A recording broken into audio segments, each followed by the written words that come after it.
News FM.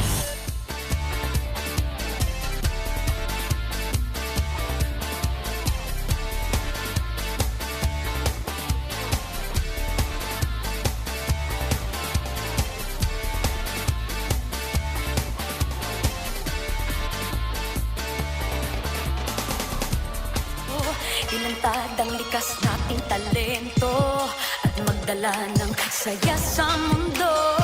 Sa harap ng pagsubok ay di susuko. Para sa pangarap tayo'y porsigido. Magpakitang gilas na at magpapatalo. Ipagdiwang natin ng Pilipino. Yan ang Pinoy. Mula noon at hanggang ngayon, talento natin ang bida. Mula sa simpleng bakuran hanggang entablado natin ipakita. May pagsubok man ng Pinoy, pinalalakas ng saya. San man tayo sa pulot, sumbesibay, lakay, panigan. Sama-samang pakita, ang galing natin katropa. Sa kapwa ko Pilipino.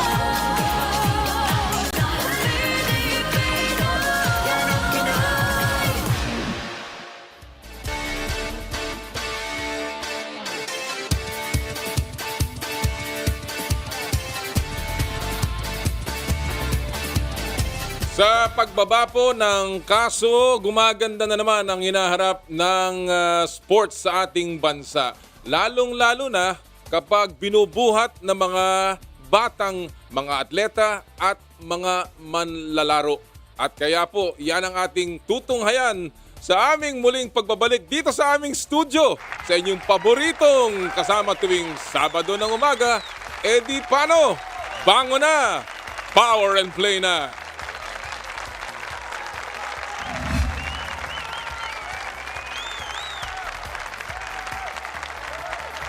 Magandang umaga po mga kapatid. Nako, nagbabalik po kami sa 1PH Studios. Pagkatapos ng pagkahaba-habang panahon, nakita ko na rin sa wakas muli ang ating studio, ang ating mga kasama dito, si Direk Joey, si Aaron, ang aming producer, si Santi, at saka si Chester. Naku, talaga naman nakakatuwa. Nagbabalik po kami sa 1PH Studios live sa Radyo 5, sa 1PH, and of course sa Facebook Live. Magandang umaga po. Ako po si Noling Iyala at ito po ang Power and Play. Hatid sa inyo ng Cherry Loom, ang yerong may aluminum, ng Cherry Tigo, It's Fun to Drive, at ng Chooks to Go, ang nag-iisang manok ng bayan. Talaga namang nakakatuwa. Kasi bumababa na nga ang kaso, kaya kahit papano po, tayo'y bumabalik na sa ating normal na pamumuhay. Hindi pa naman, bagamat meron pa rin tayo mga health and safety protocols, iba na rin po. Kagaya kanina, papunta ako dito, ang dami ko nang nakikita na mga nagja-jogging. Ang ba nakakatuwa? Nagja-jogging na, mag-iina, kahit po mga bata, na talaga pong nakakatuwa. At sana po patuloy tayong mag-ingat, patuloy po tayong maging vigilant, and of course sumunod sa mga panuntunan ng ating pamahalaan, yung pong social distancing, and of course patuloy po tayong mag-ingat sa ating pangangatawan. Of course, ito po ay nakakatuwa dahil dumadating ang Valentine's Day. Dalawang araw na lang pala. Ron, tugtog nga ng konting Valentine's dyan. Alam mo, 2 araw na lang. Handa na ba kayo sa pang Valentine's ninyo? Sino ba ang kasama ninyo sa Valentine's Day? It's February 12, 2 days to go before Valentine's Day. Gusto ko nga palang greet na ng advance happy birthday at happy Valentine's ang aking anak si Sam. Happy birthday, darling, at sana mag-enjoy ka. Isa pang happy birthday kay paring June Campos. Happy birthday.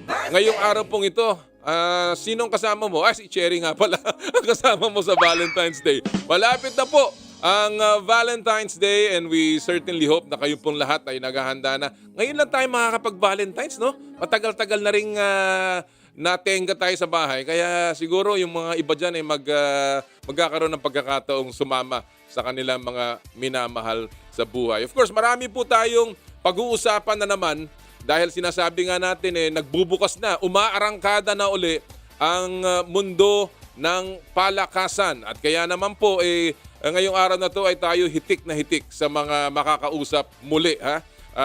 Mamaya po, makakausap natin ang ating pinagmamalaking LPGA professional. Ilan lamang yung mga Pilipina naglalaro po sa LPGA, si Bianca Pagdanganan. Oh, yan bigkasin yung mabuti. Yung mga foreigner, hindi mabigkas yung pangalan ni Bianca Bianca Pagdanganan, makakasama po natin at pag-uusapan natin mamaya yung kanyang buhay sa LPGA 2 years removed from her rookie year. So talagang marami siyang naikwento sa atin at mamaya po yan. At makakasama din natin mamaya-maya, walang iba kundi ang mga bituin ng Gilas Pilipinas na voluntaryong umuwi para pong maglaro sa ating national team, ang popular na sila Thirdy Ravena at Dwight Ramos. Yun lang naman. Makakasama po natin sila mamaya at kanilang pag-uusapan, yung kanilang voluntaryong pagbabalik, yung po kanilang mga naiisip, ang estilo ng laro ng Gilas, and of course, ang hinaharap po nila dyan sa Japan B-League, kung saan medyo nagbakasyon muna sila. At meron po tayong sisimulan dito sa Power and Play na ngayon pong tayo naghahanda para sa Southeast Asian Games. Tayo po'y makikipag-usap sa mga National Sports Associations. Yung mga NSA dyan na gusto magbalita ng kanilang ginagawa sa kanilang mga asosasyon, sa kanilang mga atleta, sa kanilang training program, paghahanda patungo sa SEA Games, tawagan lang nyo si Mike Santillan. Isi-schedule kayo. Mamaya po ang ating makakapanayam ang Philippine Taekwondo Association. Isa sa mga napaka-successful na NSA noong 2019 SEA Games. They brought home, I think, 9 na gintong medalya o 8 at 9 na silver. Yan po ang Philippine Taekwondo Association. Mamaya po makakausap din natin sila sa ating In the Spotlight. So, of course, andyan ang pagbabalik ng PBA, andyan ang kaganapan sa NBA. Talagang buong-buo na ang mga kwento sa palakasan. Kaya simulan na natin mga kapatid sa pamamagitan ng ating Sports Weekly Highlights.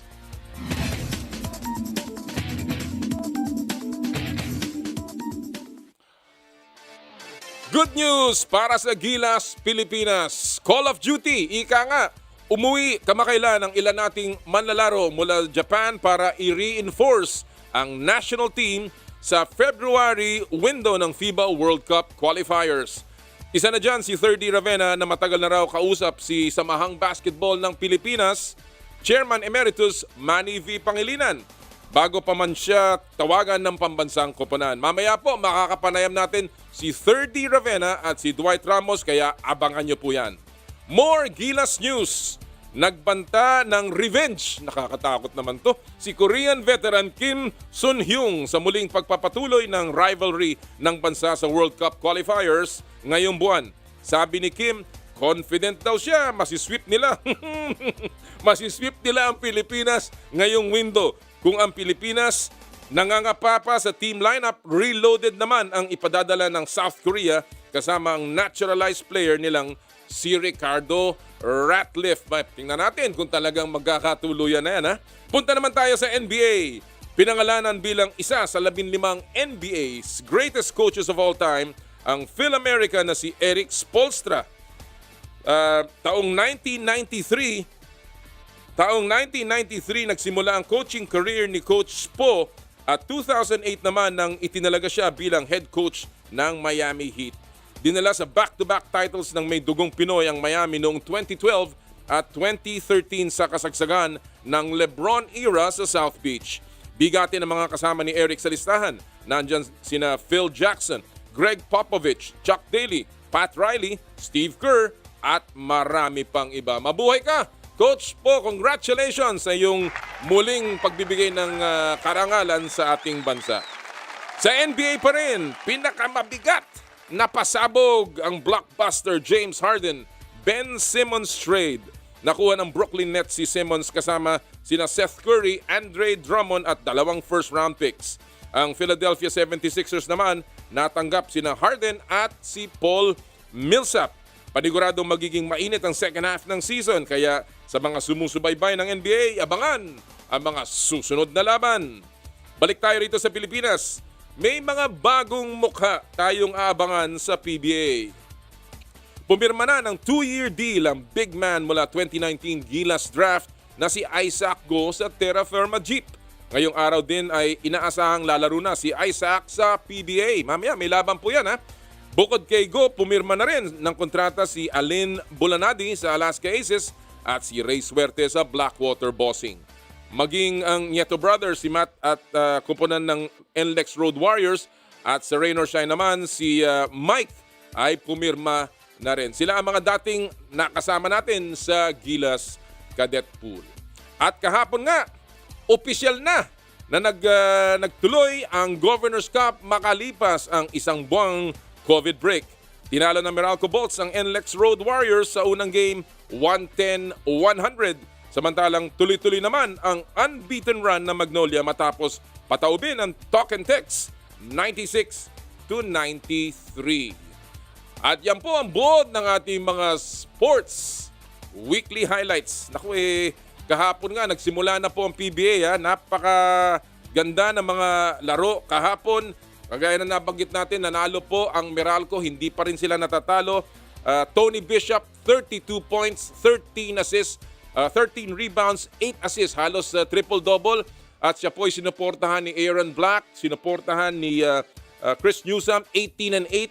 At si Alain Maliksi at si Cliff Hodge rather. Samantalang sa NLEX, sayang, nasayang yung 41 and 12 explosion ni KJ McDaniel. Well, of course, alam natin na ngayon pa lang yan nag-iinit, kaya aabangan natin ang mga laro dyan. Of course, ang Magnolia, hindi pa rin natatalo ha, at yung yung Philippine Cup champion, ang kanilang pinataob kahapon ng Talk and Text, again, behind the 41 points at 18 rebounds ni Mike Harris. Naku, grabe yung Magnolia kahapon ha. Kaya aabangan po natin ang pag-arangkada muli ng PBA Governors Cup, and we're very happy really para sa mga atleta natin, para sa mga players natin, para po sa buong liga na muling nakakalaro na ang PBA. Of course, ang ating pinagdarasal ay makabalik na ang mga fans. Alam nyo, marami nagsasabi ha, sa social media, kung yung mga rally daw,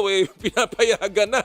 Pinapayagan ng dikit-dikit Ha? Pinapayagan na magkita-kita yung mga nasa mga rally, sa mga proclamation rally. Ba't naman daw hindi ang PBA? Tama naman, alert level 2 na Ha? So, ano natin yan ha? Appeal natin yan. Appealan natin sa IATF. Pabalikin na ang mga fans para po lalo pang sumigla ang ating mundo ng palakasan. Alright, kanina binabanggit din natin ang mga nakagaanapan sa NBA na napakaingay po kahapon dahil yun po yung kanilang tinatawag na NBA trade deadline. Alam niyo po sa NBA, ano po yan ha? Meron po silang panahon na pwede silang mag-trade. Hindi kagaya dito na kahit kailan, meron po silang mga panahon na pwede po. Meron po silang tinatawag na panahon na pwedeng mag-buyout. Para po yung mga veterano pwede namang lumipat ng team. Meron din po silang panahon na ipinipirma naman ng mga rookie. Meron po silang mga takdang panahon na ganon. Kahapon po yung kanilang NBA trade deadline kung saan ang dami pong mga manlalaro na naglipatan kahapon. Bigyan ko lang kayo ng mga konting rundown. Ang pinakamalaki of course yung James Harden at Ben Simmons palitan ng Brooklyn at ng Philadelphia. Nandun dyan din po yung nangyari sa pagitan ng Boston at ng Houston.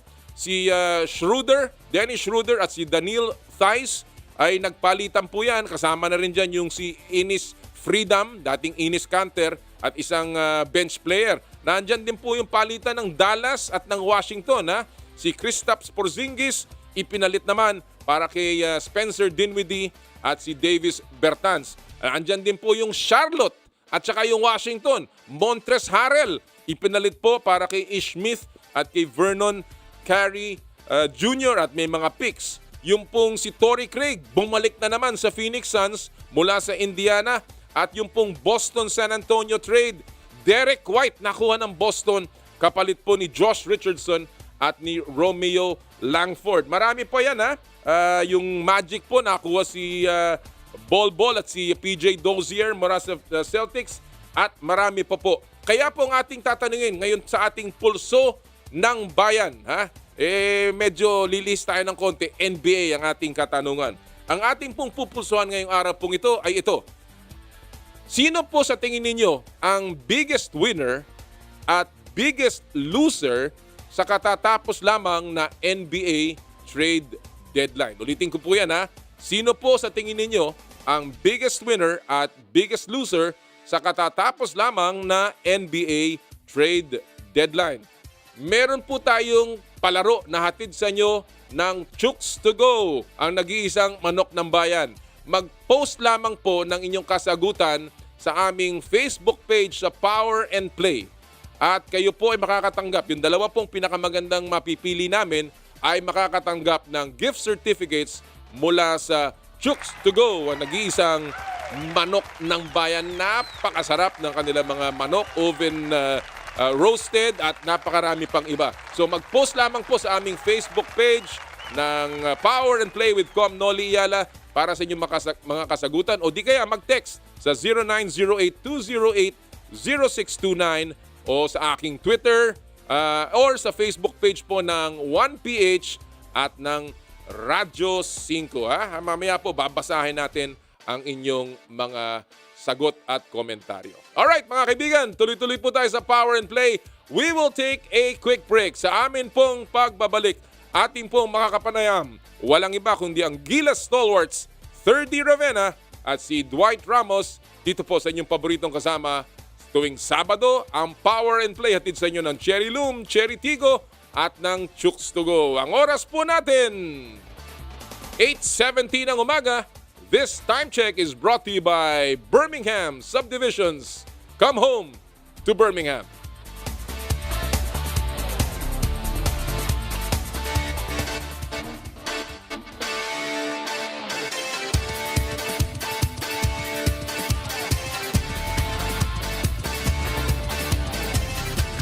I dare to dream big,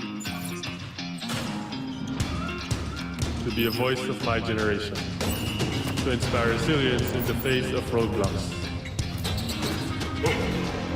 And in sharing my stories, I let others share in my passion.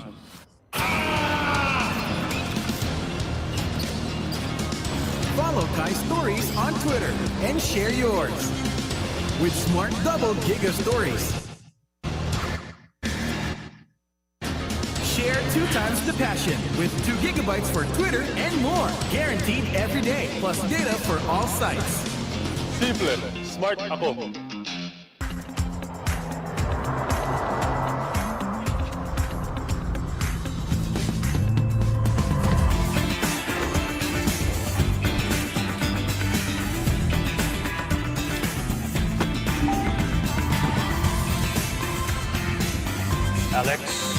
Alex, are you ready to have some fun on your first driving lesson?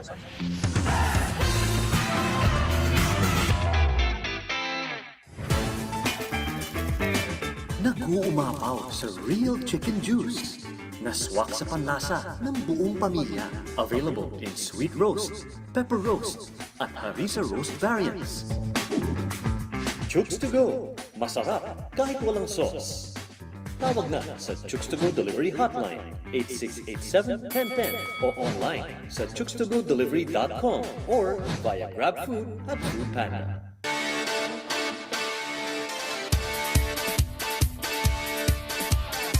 Power and Play with Com Noli Iyala.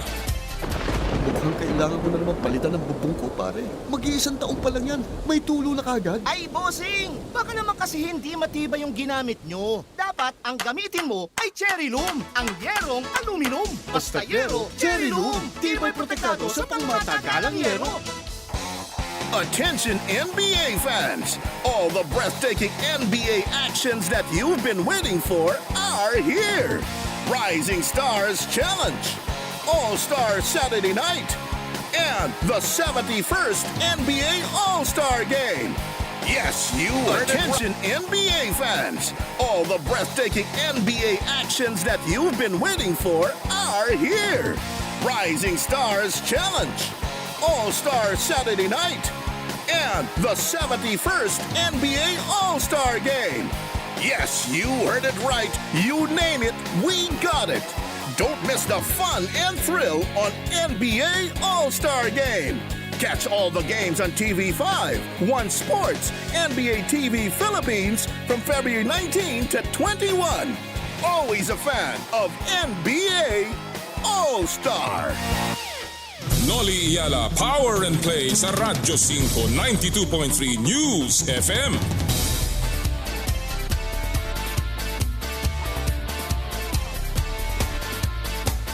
Muli po nagbabalik tayo dito sa 1PH Studios para po sa ating paghandog ng Power and Play ngayong umagang ito. Naku, talagang excited ako eh. Excited ako pag nandito, talagang nakakatuwa po na muling nagbabalik kami dito sa ating studio. Alright, bago po natin ihatid ang ating unang guest ngayong araw pong ito, well, tingnan po muna natin ang mga trending video natin and of course ang ating mga online sports videos na ating sinusundan sa ating Stop and Pop.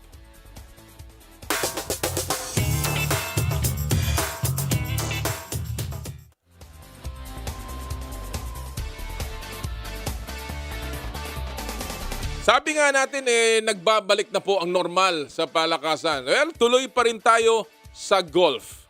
Pero mini-me naman. Mini na golf course, ika nga ha. Yan po ang ating panonood. Kita nyo naman yung batang yan ha. Ang mini rin ang naglalaro. Sa edad na 3 at hindi maikakaila ang swing ng bata na yan. Kung si Efren Bata Reyes kayang mag-magic sa pool, si Kido kayang-kaya ang bank shots sa mini course. Tuloy-tuloy lang at balang araw kasama ang dedikasyon ay makakakita tayo ng bagong bituin pagdating sa golf. Ang galing ano? Kita mo naman yung mga bandang yan, papasok pa. At yan ang ating Stop and Pop moment. Ang galing, galing ng batang yun. Kaya mo yun, Santi? Alright mga kaibigan, alam niyo po, itong ating unang makakapanayam ay ika nga, pareho pong nagbigay ng excitement sa ating lahat. Nakita natin sila naglaro hindi lamang sa local scene pero ngayon sa international scene sa Japan B-League. At sila po'y umuwi para voluntaryong magbalik kasama ng Gilas Pilipinas. Yan po ang ating makakapanayam sa ating special Fastic edition. Ito po si Thirdy Ravena at si Dwight Ramos sa Fastic.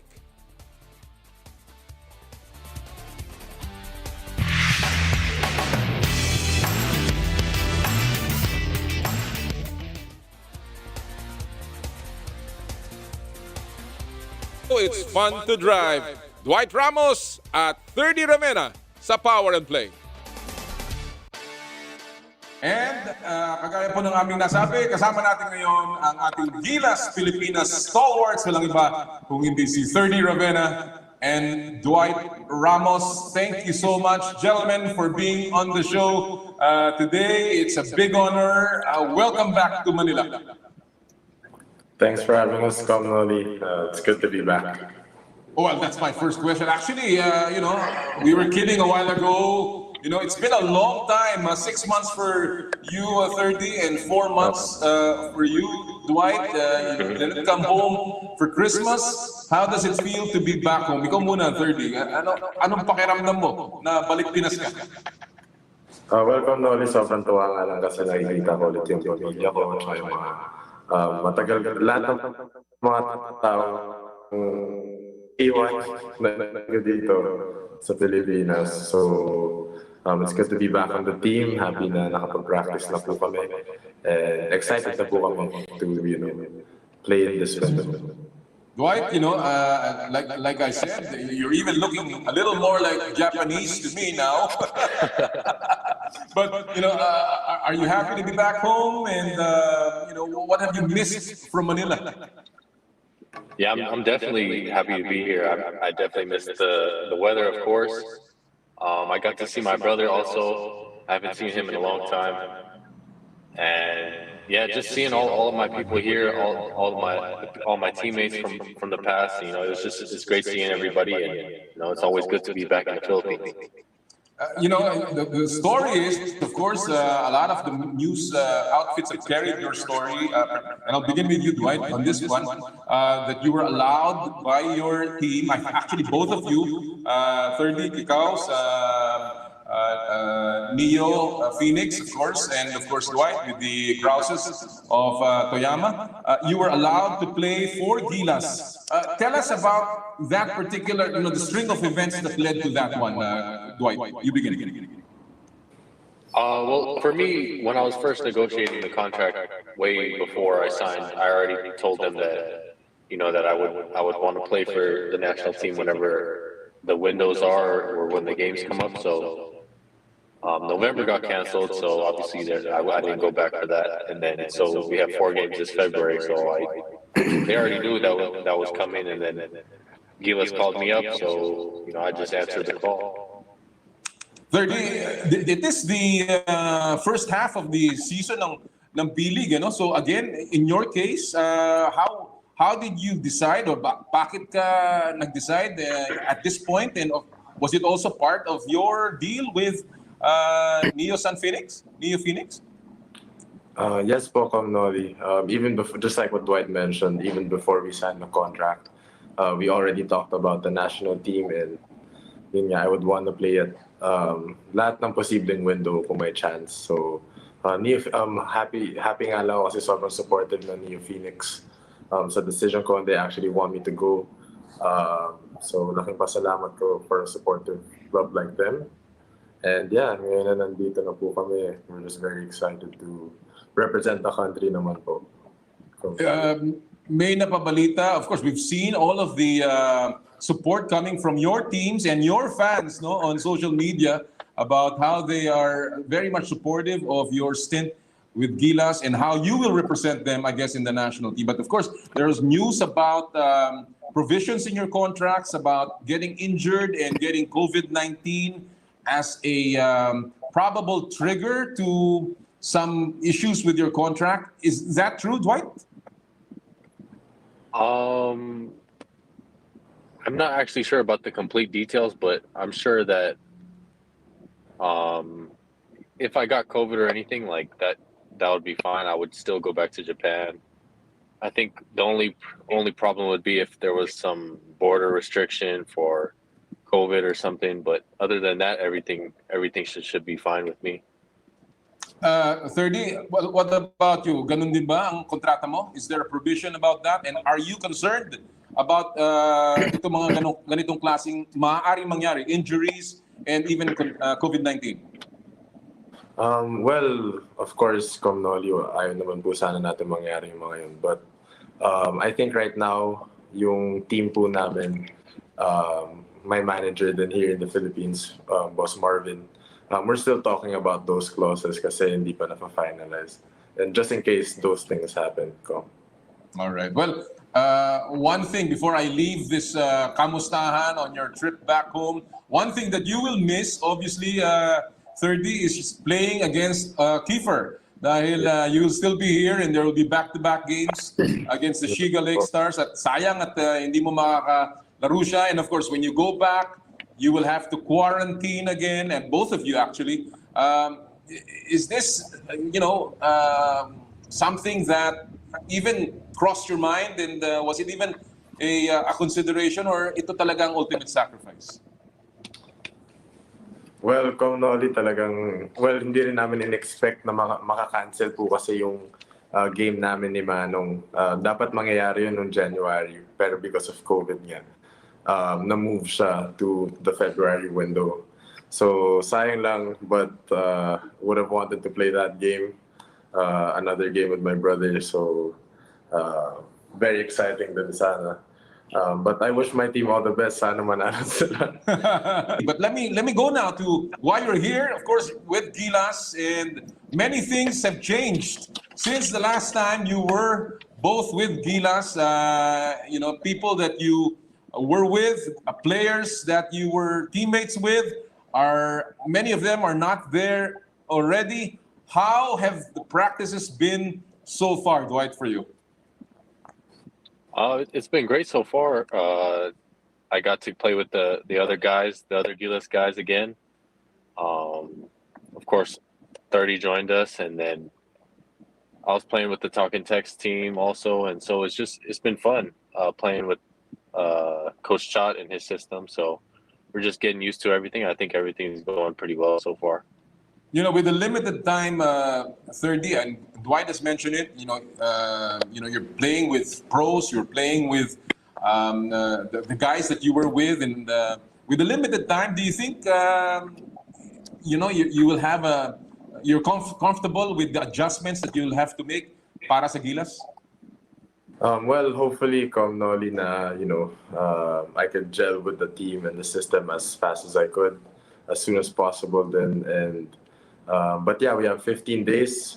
There's no guarantee in kung saan kami makaabot within the 15 days, but we're gonna try our best. That's for sure. And we hope that preparation is enough for us to win in this window against very tough teams like Korea and New Zealand. There obviously will have to be some changes, not only in the styles, but also, I guess, in the roles. Dwight, have you talked to Coach Chot? Has he told you what kind of role you will be playing with the team? Is there a major difference from what you were doing the last time you played with Gilas? No, I haven't talked with Chot about anything about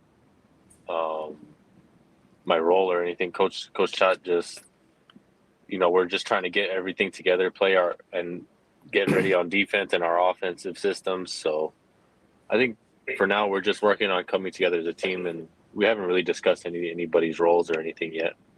How are you, Dwight, adjusting to the system of Coach Chot? I'm doing pretty well, I think. I'm learning everything he's saying, the plays and everything. We're just coming along, it's more of just getting familiar with playing with everybody within a different system now. Mm-hmm. All right. I guess it's the same thing with you, Thirdy.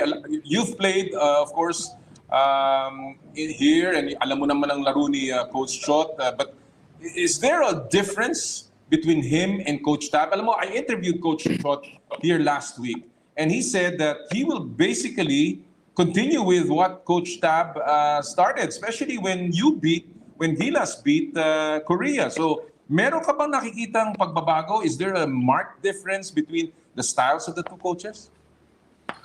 Well, ako, first time ko maging under kay Coach Chot, I think. So, with the dribble drive, it's certainly, as a primary offense, yun yung malaking pagbabago for me. Okay naman po, tinuro naman po nila, yun yung pinakauna nilang in-address is the new system.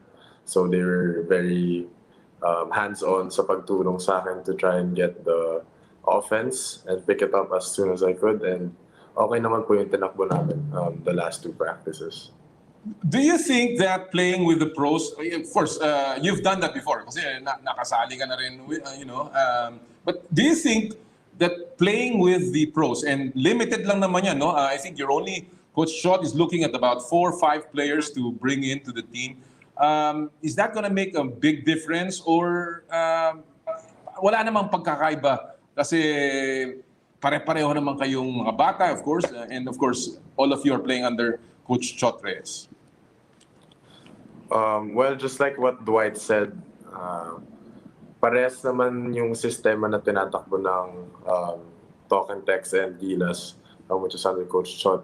So for us, it's really a matter of getting to know each other. Yung chemistry namin sa loob, malaking tulong yung parehas kami tinatakbo ng sistema, Noli. So we just have to be familiar sa mga laro namin para alam namin kung saan yung isa't isa during the game po. Thirdy raised a good word there, chemistry, Dwight, and with less than 3 weeks of preparation, that's something that I guess you guys have to relearn again.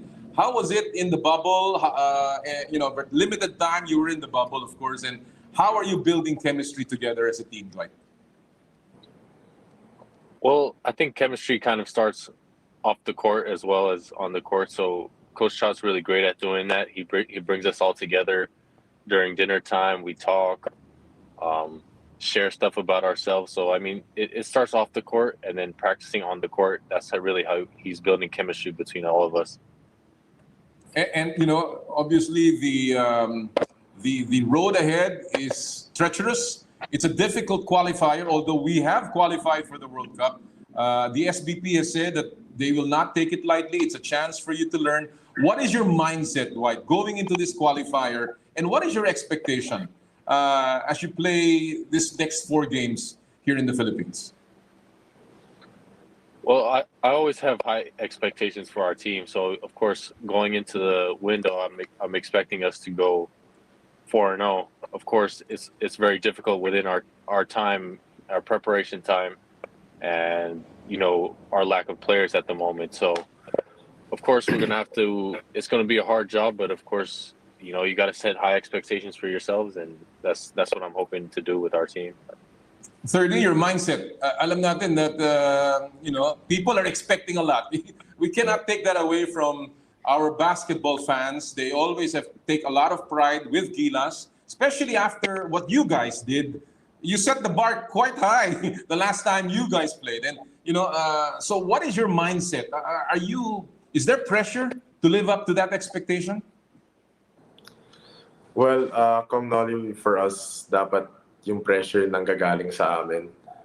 Of course, there's gonna be pressure kasi sa Gilas, yung buong bayan yung dala mo, hindi lang isang team. So yung buong bansa talagang manonood.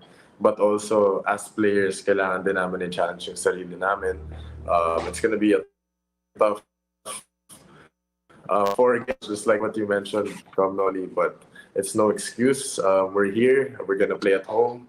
So, kailangan mag-take pride kami sa mga ganung bagay, Noli, and hopefully, you know, makuha po tayo mga panalo in the window.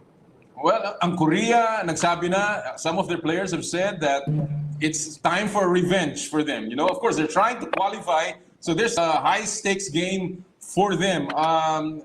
Do you think that you will be ready for Korea? And I also wanted to ask this: how do you think? Is it fair to compare this particular your group now with the team that beat Korea twice in the other window? Do you think that's fair, guys? I'll start with you, Thirdy. Oh, well, I mean, I wasn't part of both. Yes. But do you think it's fair to compare that group at saka yung group nyo, and how do you think you'll fare against Korea this time around? Well, I mean, I think to judge it as that, hindi naman siya, for us, yung priority namin is to always just play 100%. It doesn't matter na kung manalo kami. Hopefully, manalo kami every single game, but, you know, playing really hard and playing with pride for the country is really what we're aiming for. And hopefully nga na enough yung preparation namin to win those games against Korea na alam namin na talagang pinaghandaan nila yung window na to. Dwight, you know, you're facing a different Korea team this time. So, what is your expectation? And again, the same question: do you think it is fair that people compare? I mean, assuming you don't win against Korea, people say, this is a bad team compared to the other one. Do you think that is fair, or if you win better, you'll say this team is better than the other one? What are your thoughts on that? Oh, that's tough. I don't know. I couldn't compare the two teams. I mean, like Thirdy said, I wasn't part of the other team in 2013. We had completely different players. I think those guys were preparing for longer, and so you know, they were really prepared for their games, and it showed. That's how they came out with the win. So hopefully we can just try and get to their level, try and prepare like them, and hopefully get as close as a team as they did. So really trying to follow their blueprint is what we're doing. All right. Well, you know, it's not only the 2013 squad, it's the other Gilas team where you beat Korea twice back to back in our own shores, and you know that's why people have so much expectations, seeing those victories and finally cherishing and tasting that kind of victory in our own backyard. All right, let me just talk a little bit about your stint in the B League.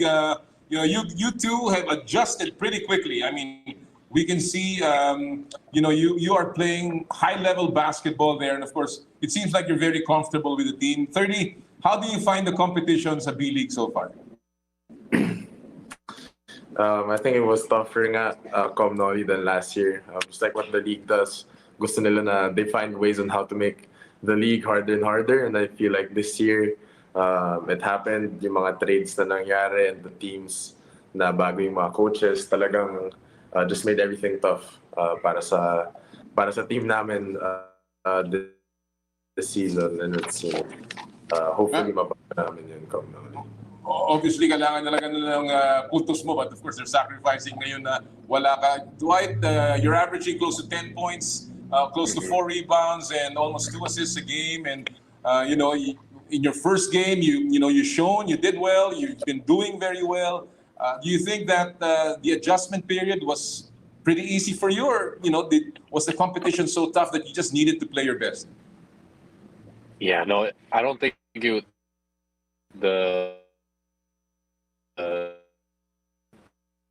adjustment was very easy. It definitely had my highs and lows.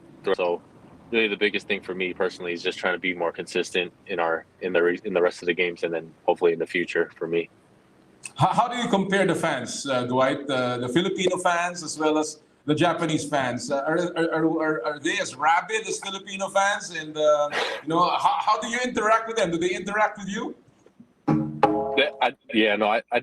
I can interact with them a little bit. They're kind of still with the COVID restrictions. And so, I mean, it's hard for me to compare because really, I've really never gotten to play in front of the Filipino fans here. My first game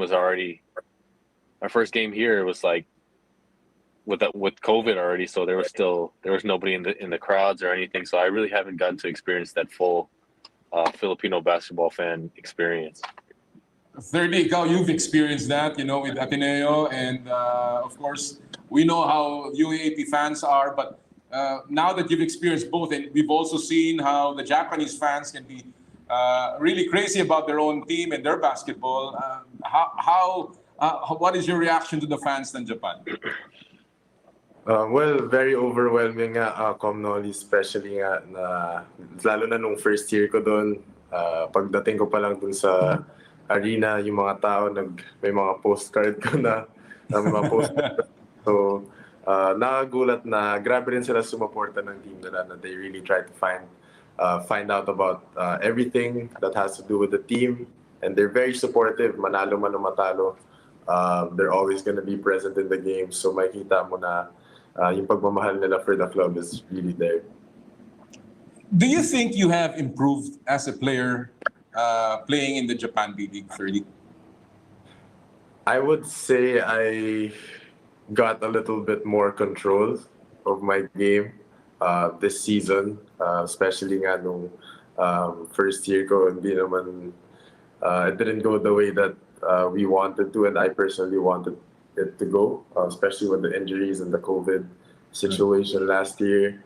But this year parang mas naging komportable ko sa league, but that doesn't mean that I still have a lot of things that I need to improve on in the game. So hopefully I'm able to address it as soon as possible. Pero I think it was a better year this year, individually.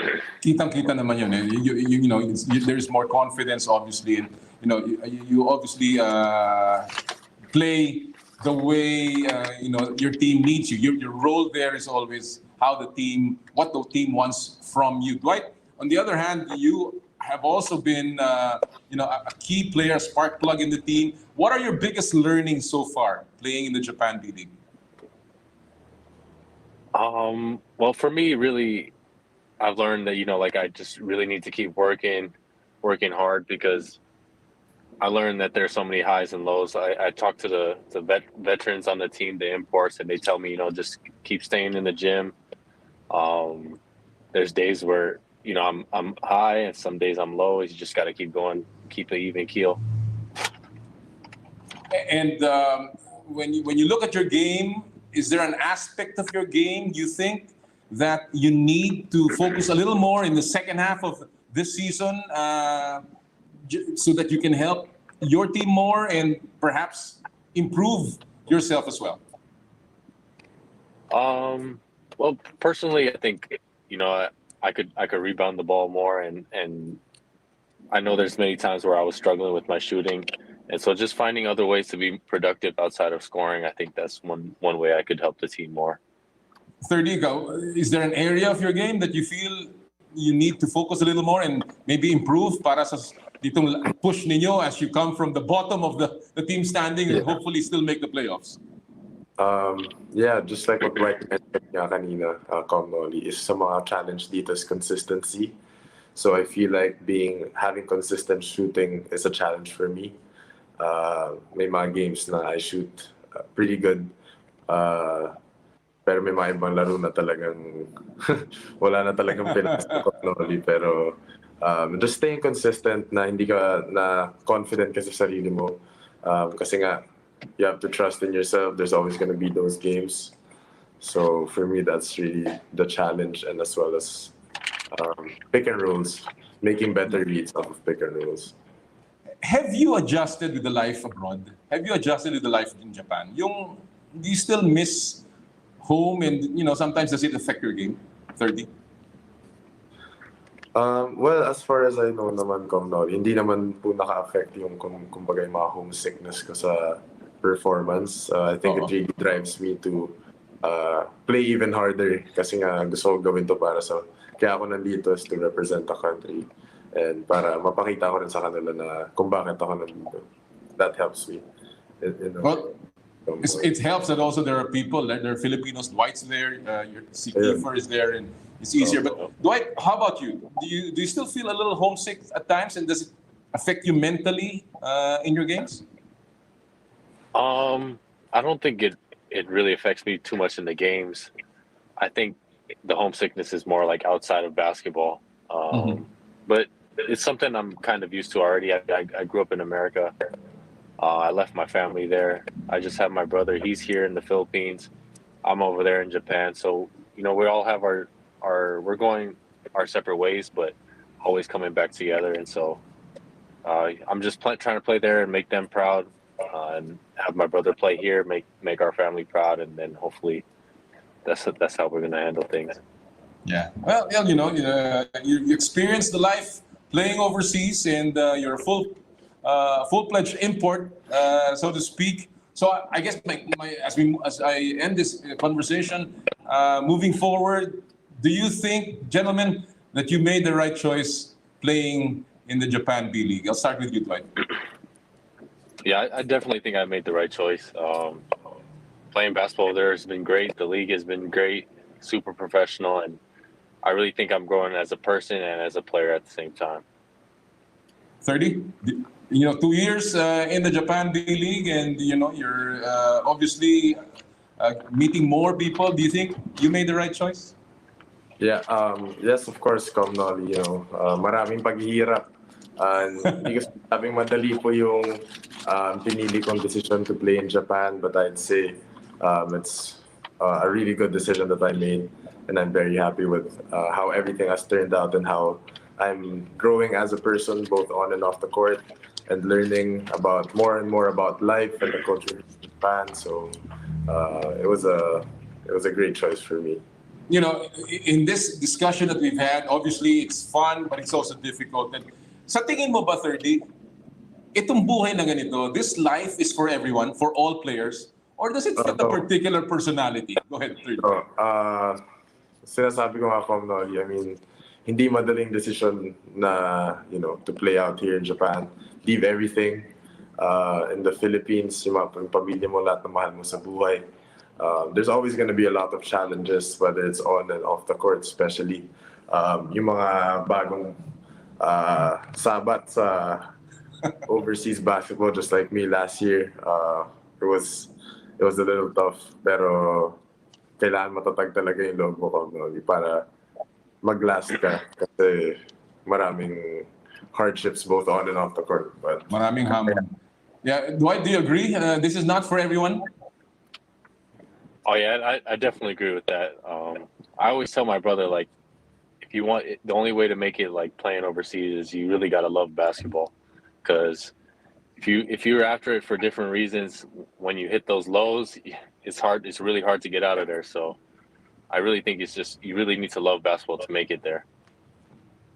well, people love you for what you've done, for, taking the challenge, taking the plunge. But more than that, people love you for staying true to your commitment to playing for Gilas. And as a final question, I guess for the two of you, will this be the regular fare for Thirdy and Dwight? That when there is a call, you will be back here and then you'll be back again playing for your B-League team. Is that going to be a regular fare, and do we expect that from you, from the Gilas fans? Dwight? I think so. I think it should be expected. As much as I can, I'm going to keep trying to play for Gilas. And, I'm just going to have to see in the future what happens. But for me personally, I always want to. Thirdy? Yes, from Noli, I had the same answer as Dwight. I always want to represent the Philippines as much as I can. And hopefully everything sorts out, lahat ng mga windows na we sorted out as with the national team and the club team. And yeah, I'd always want to play for the national team, of course. Well, I'm just hoping that even if we play Japan in a window or in a game, that they will still allow you to play because they know how good you are. And they know that you can beef up the team in any particular game. Gentlemen, it was fun seeing you again. And I'm so proud of you. I wish you all the best. And I wish Gilas all the best. Mag-ingat kayo. Stay safe. And I hope to see you soon. Maraming salamat. Maraming salamat, Thanks for having us. Yan po mga kaibigan ang ating panayam kay Thirdy Ravena at kay Dwight Ramos. Talaga naman pong kahanga-hanga. Kahanga-hanga ang kanilang pananaw, kahanga-hanga po ang kanilang commitment and dedication. Hindi lamang sa kanilang craft, yung kanilang kagalingan, yung kanilang pagiging professional, pero po yung kanilang dedication and commitment sa ating national team, yung Gilas Pilipinas. Voluntaryo na iniwan nila ang kanilang mga kupunan, although kailangan sila at naghahabol, lalong-lalo na si Thirdy. Nasa ilalim ang kanyang team, yung pong Sun and Neo Phoenix. Pero siya po ay umuwi. As part of his commitment, natulungan ang Gilas Pilipinas. Si Dwight Ramos, ganin din po. Siya ay isa sa mga key players ng Toyama Grouses, pero siya po ay bumalik at talagang patuloy na ginigit niya na nasa kontrata niya yan. Yan ang una niyang inilabas sa kanyang kontrata. Gusto niya na maglaro para sa Gilas and he will continue to do that for as long as he is wanted by the team. Again, saludo tayo kay Thirdy Ravena at kay Dwight Ramos. Alright, bago po tayo mag-break, syempre paalala lamang po mula sa ating mga kaibigan, mula sa Smart. Puso Pilipinas is a movement to celebrate the Filipino athlete powered by Smart. Follow them on Facebook, Instagram, Twitter, and YouTube. Get a chance to win exclusive Puso Pilipinas merch by sharing their Facebook page in your social media accounts with hashtag Puso Pilipinas. The Giga Life app is the latest mobile app from Smart that lets you discover and enjoy your passions with the different Giga promos. It can be downloaded and used by Smart Postpaid, Smart Prepaid, Bro Prepaid, and TNT subscribers via the Apple or Google Play Store. What can the Giga Life app do for me? Check your balance, monitor your current subscription, top up using debit credit card, subscribe to the latest Giga promos, monitor your data consumption, auto-detect your mobile number when you are connected to Smart Network one-tap subscription to the most popular offer, Giga Video 99. And of course, ang Power and Play is powered by Smart. Alright mga kaibigan, sa aming pong pagbabalik ang ating makakapanayam, ang pinagmamalaki nating professional golfer sa LPGA, si Bianca Pagdanganan. Ito po ang Power and Play, hatid sa inyo ng Cherry Loom, ng Cherry Tigo at ng Chooks to Go. Ang oras po natin, 6 na minuto bago mag-alas 9 ng umaga. This time check is brought to you by Birmingham Subdivisions. Come home to Birmingham.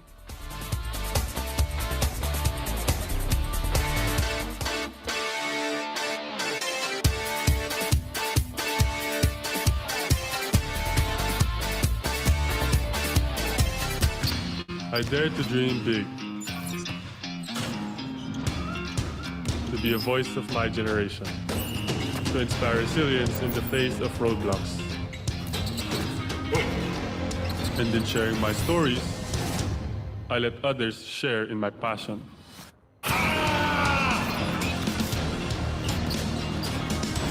Follow Kai Stories on Twitter and share yours. With Smart Double Giga Stories. Share 2 times the passion with 2 gigabytes for Twitter and more. Guaranteed every day. Plus data for all sites. Simple, smart ako.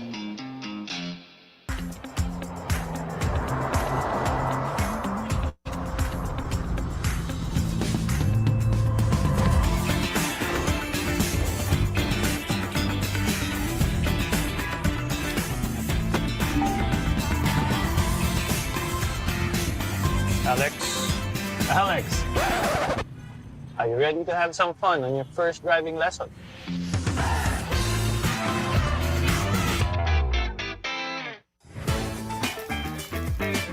Nag-uumapaw sa real chicken juice.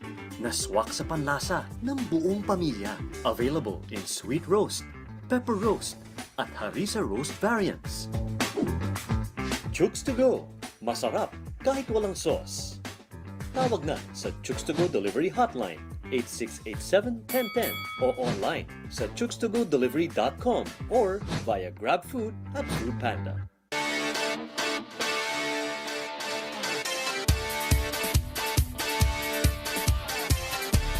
Power and Play with Noli Iyala.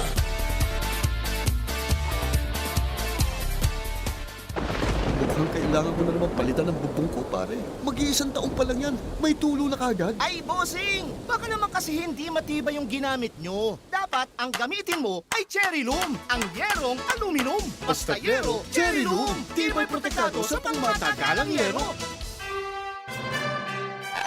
Broadcasting live from TV5 Media Center.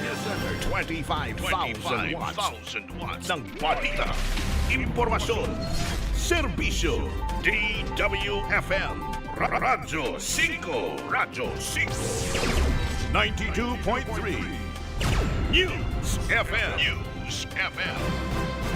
Power and Play. Game na sa Radyo 5 92.3 News FM.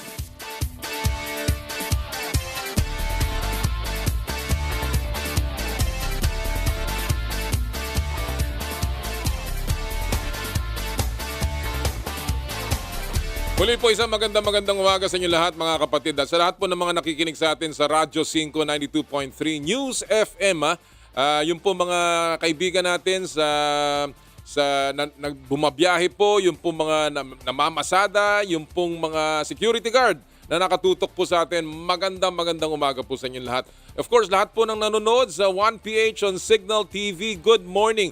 Especially po doon sa ating mga nasa mga emergency rooms ng ating mga ospital, diyan po sa SPC Medical Center at sa buong lalawigan ng Laguna. Magandang umaga po sa inyo lahat. And of course, we'd like to say hello and welcome sa lahat po ng nagla-live stream sa pamamagitan ng Facebook Live ng Power and Play, ng 1PH at ng Radyo 5. Thank you so much for joining us at sa patuloy pong pagsuporta ninyo sa inyong paboritong kasama tuwing Sabado ng umaga. And talking about mga sumusuporta, gusto po nating pasalamatan lahat ng mga tagapagtaguyod ng Power and Play. Simulan natin, of course, sa Cherry Loom, ang yerong may aluminum. Sa ganitong pabago-bago ang panahon, mga kababayan, sobrang init tapos biglang ulan, kailangan natin ng matibay at protektadong bubong. Dapat ang bubong ay yerong may aluminum. Kapag may aluminum, tsak na pang matagalan. At isa lang ang alam kong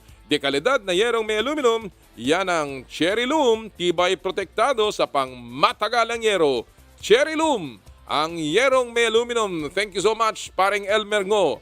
Marami din po salamat of course sa Cherry Tigo. Saluhin ang swerteng hatid ng Year of the Tiger. Own a brand new Tigo 2 Pro crossover with Cherry's Year of the Growling Tigo promo. Sa halagang 68,000 low down payment, may sporty 5-seater ka na safe in any road condition dahil mas mataas ang ground clearance nito kaysa sedan. Spacious din ang seats at legroom kaya mas komportable mapa-driver or passenger. May 9-inch infotainment system pa na pwedeng i-connect sa MirrorLink and Apple CarPlay para mas convenient at chill ang travel mo. Maganda, no? Pili na from the 6 lucky colors of Tigo 2 Pro Passion Orange, Lava Red, Graphite Gray, Vivid White, Tuscan Beige, at Laser Yellow. Hashtag move for more colors and adventure. Bisitahin ang www.cherryauto.ph to know more about the fun-to-drive Tigo 2 Pro. Maraming salamat po kay paring Romel Sitin sa kanilang suporta sa Power and Play. Thank you also, of course, sa Joyride, ang bago ninyong kasundo. Let's start the Chinese New Year ride with a cashback from Smart. Get up to 15% cashback to your JR Pay wallet. Just buy Smart and TNT regular load on Joyride Super App. Maximum of 5 transactions per customer per day only. Cashback is credited after 1 to 3 days. Ano pang hinihintay nyo? Download Joyride Super App at mag-load na. Marami din pong salamat, of course, sa Elms Seafood Paluto, the latest offering of the Elms Resto Bar Group, located at Unit 2, ground floor, Calle Bistro, Ever Commonwealth, Quezon City. Enjoy their delectable seafood menu in a relaxed casual dining atmosphere for your salo-salo meal. Visit also Carlitos Sisig Seafood Paluto along Shaw Boulevard, now open for dine-in and take-out from 11 a.m. to 10 p.m. Swabe ang timpla, pang Pinoy at international ang lasa. Thank you so much kay Malu Yambao and of course kay Lance Ngo at kay Kapitan Carlito Sernal. Skin, your face and body anti-aging center. It's the beginning of the year. The constant fight to lose weight from the holidays is harder than ever, so we heard you. Skin is offering a 5+2 promo. Call our branches at Alabang Town Center and Grinnell San Juan for your skin assessment and treatment. Ang numero po nila 0917-890-1640, 0977-809-8886. Thank you so much kay Doktora G. Sarmiento at kay Doc Richie Sarmiento. Birmingham Subdivisions. Come home to Birmingham. Located at Antipolo, Cainta, General Trias, Cavite, Marikina, Pasig, Rodriguez, San Mateo, and Tagaytay. Building communities since 1984. Celebrate your new year with a new home, your home in Birmingham Subdivisions. Check out their Facebook page or call 0939-921-7458, 891-27731. Thank you so much kay Mr. and Mrs. Jimmy Hernandez. Marami ding salamat, of course, sa ASEA Subic Beach Resort. Experience the getaway that you deserve and dive into limitless happenings, rejuvenating experiences, and gastronomic adventures. ASEA Subic Beach Resort. Power and Play would also like to thank the Umami Bowl, your go-to for Japanese rice bowls. Lick Hobby, Weave by Weave, hand in hand. Check out their IG pages. And of course, maraming salamat sa ating pinakabagong supporter, Chooks to Go, ang nag-iisang manok ng bayan. And finally, Power and Play is powered by Smart. Live Smart. Maraming salamat po sa inyong lahat, sa inyong patuloy na pagsuporta sa Power and Play. Alright, bago po natin ipasok ang ating susunod na guest, pasok muna natin ang ating This Week in Sports History.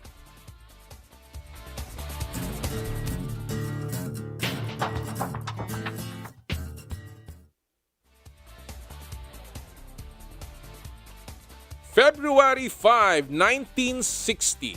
Ang tagal na nito 62 years ago, kinalawit ni Bill Russell ang pinakaunang, pakinggan niyo po ito mga kapatid 50 rebound game sa NBA. Nagawa ni Bill Russell ang record-setting feat sa 124-100 win ng Celtics kontra Syracuse Nationals. 24 na rebounds ang nakuha ni Russell sa first half at 27 naman sa second half. Ang 51 rebounds ni Russell ang nooy NBA record at nanatiling number 2 sa all-time list.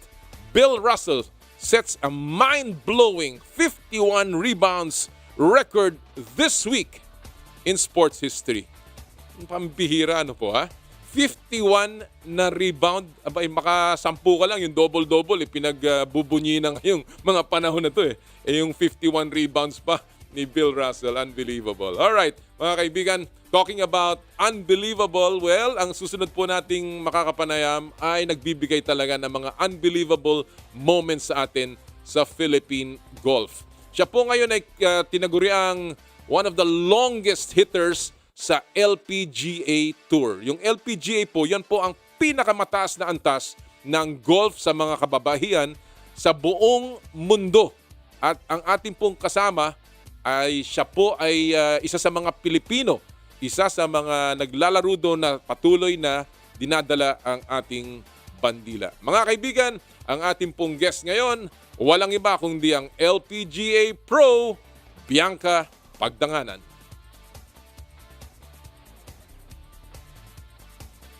And what a pleasure to have with us today, of course, ang ating pinagmamalaking LPGA Pro, walang iba kundi si Bianca Pagdanganan.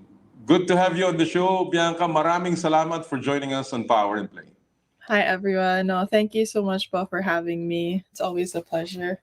Ang tagal na, no? Ang tagal na. I mean, the last time I was talking to you, you were still very new on the tour, and we were very excited for you. I think that was really the start of a really, really good career. In fact, I remember you just finished the tournament, and it really came out really well for you. How has life been on the tour so far? How cool has it been for the last 2 years? I think that my life on tour has gone by pretty fast.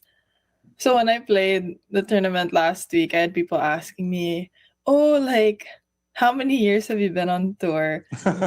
And muntik ko na masagot na it's my rookie year. But I was like, wait, no. It's my second year, technically my third, because 2020 didn't really count for anything. So I was like, wait, no. It's my second year on tour. And they're like, wow, and then I think about it, and it's just you don't even realize how, it's I'm so busy throughout the year. All the tournaments are so close to one another but it's hard to keep track of time. But I guess it's also a good thing. It means I'm enjoying what I'm doing. But in terms of learnings, Bianca, ano yung mga natutunan mo in your rookie year that has given you more confidence dito sa second year? I guess. I mean, aside from the fact na I learn from, all the others I play with, I feel like there's always going to be that little bit of something that you absorb from everyone you're playing. And I hope they're good things. But I guess, isa ko pang natutunan is that, siguro, coming into the tour, you have such high expectations for yourself. Kasi syempre, yun na yung, kumbaga, highest level of your sport.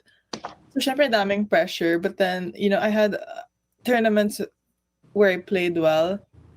So if anything, I learned that, I'm good enough to be out here to compete with the best players in the world. And I think that's nice to have experienced, that's so nice to be experienced in my rookie year. Parang, at least now, my standards na ako, or my expectations na rin ako for my own game. Well, obviously we've seen your game, and many have marveled, of course, at especially at your the way you drive the ball, the way you hit the ball. But there have been ups and downs, as you said, and pressure, including the Q Series, Bianca, na pinagdaanan mo uli. Yeah. And that was really pressure for you.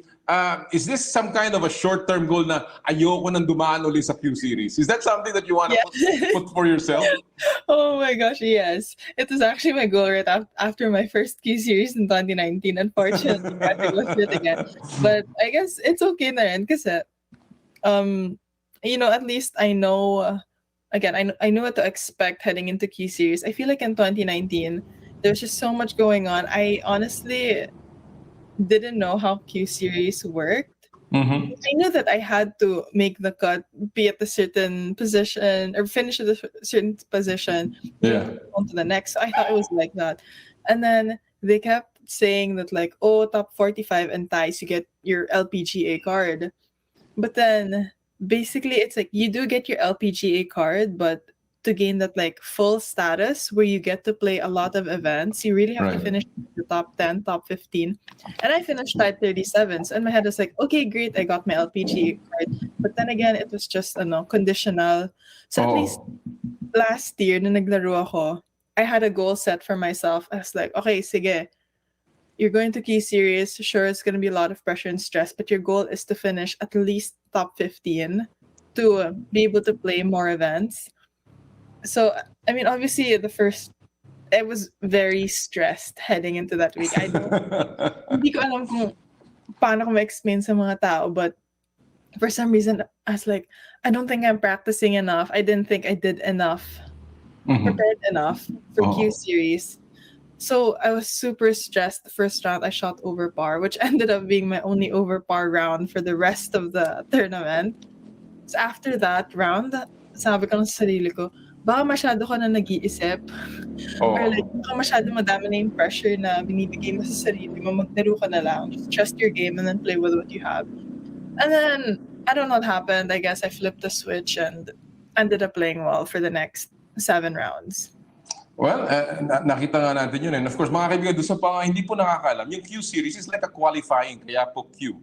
No? And that's why, kasi sa dami na naglalaro ng golf sa tour, they really get only the best players sa LPGA. And Bianca, of course, is qualified and she's back on the tour. And we're just happy for that. And sana nga, hindi ka na dumaan uli doon, Bianca, because I know that's a ringer indeed. But, when you talk about challenges, what has been the toughest challenge for you on the tour itself? In terms of, like logistics, in terms of even your consistency in your game, what has been the biggest challenge for you and problem? Yeah, I'm lucky enough that my family is like very supportive of what I do. So at least like everything outside of golf, I don't really have to think about. So, my dad tries to handle all of that just so I can, completely focus on my golf. But I think one of the challenges really is trying to be, at that certain level mentally and physically every week. Just because like, tournaments are back to back. So it's like trying to stay at that level, trying to be consistent when I'm competing. I don't know how to explain it, but like you always have, unfortunately, like you have to be on every week. Right. There's just no time to relax. Yeah, exactly. And it's I mean, obviously you're gonna have your off days, but at the same time, it's like you're gonna have to learn how to play with that when you're not really hitting it well, and it's hard to accept because you expect so much from yourself. Right. Every week, you're at a certain level, but then when you're not at that level, it's like it can get very frustrating. But then I think one thing I've also learned was just really trying to play with what I have throughout the tournament, because like golf is just it's such a tough sport that akala ng tao palo lang ng palo at saka lakad lang ng lakad. There's so much more to it. Exactly. And even women golfers have to go through a physical regimen. We hear all the time ito mga lalaki how they drive the ball and how they do weights and lift weights and how they get into condition. But you women are doing the same thing, di ba, Bianca? Yeah, syempre you have to be, in shape physically and mentally when you're preparing for a tournament. You had a terrific year last year because you played in the Olympics. And you briefly led the Olympics, actually, in the first round. And, of course, you were 3 back after the first round. How does the pressure of the Olympics compare to the tour? When you look at it that way, mas mabigat pa yung pressure compared to the regular events of the LPGA? I guess like people think no bigat, it's because you're playing for something bigger than yourself. You're representing the Philippines, so parang pasan mo yung buong bansa sa likod. I mean, for me, I think of it like differently. I don't try to put pressure because it really is it's an honor to represent the country at that stage. Mm-hmm. But I guess that's why there's more pressure because it happens like every 4 years. That's right. Like, you could be in the Olympics, you don't know who'll be playing in the next. That's right. We look at your game and people still consider you as the future of women's golf because of the way you drive that ball. You are ranked second in driving distance in the tour, averaging over 280 yards on your drives. But when you look at your entire game, Bianca, ano pa ang mga aspeto ng laro mo that you feel outside of your driving has been your strength? Outside my driving, I guess that's hard. Just kidding. I guess like I want to base it off of my like last 2 events, at least last 2 events, but I've seen like a huge improvement on my approach shots. Especially like the last event, I wasn't driving it great. Like for some reason, I wasn't comfortable off the tee, which is okay because, like I said, every week you're just like you can't have it every week. You couldn't. Good for you if you could, but like I said, you have to play with what you have. And I was hitting great approach shots. Irons were great, hitting a lot of greens. So to see that improvement was. It felt nice. It gave me confidence heading into. I mean, obviously we have a couple weeks off until our next event. I'm not playing, so my next event is like in 6 weeks in California. But I mean, I like assessing my game after a tournament, and I think even my bunker shots around the green were pretty good. I had a lot of sand saves, especially in like the last event. So seeing the different parts of my game kind of come together, it really gives me confidence, heading into the next tournament, or that I'm preparing. Well, it's a good time for you to really work on your game. You have enough time, and that's good to hear. At least you can be a little more relaxed. You've been in the tour, and obviously you've made some friends, but among the people that you've been walking to, the veterans especially sa LPGA, what has been the best advice coming from your co-player? As telling you, knowing that you are only in your second year in the tour, have you heard really good advice from these vets that have been there for a long time? I mean, I feel like I heard someone told me something, and she's not necessarily a vet. She was like on tour, like just a few years ahead of me. But what she said was really nice and I guess comforting.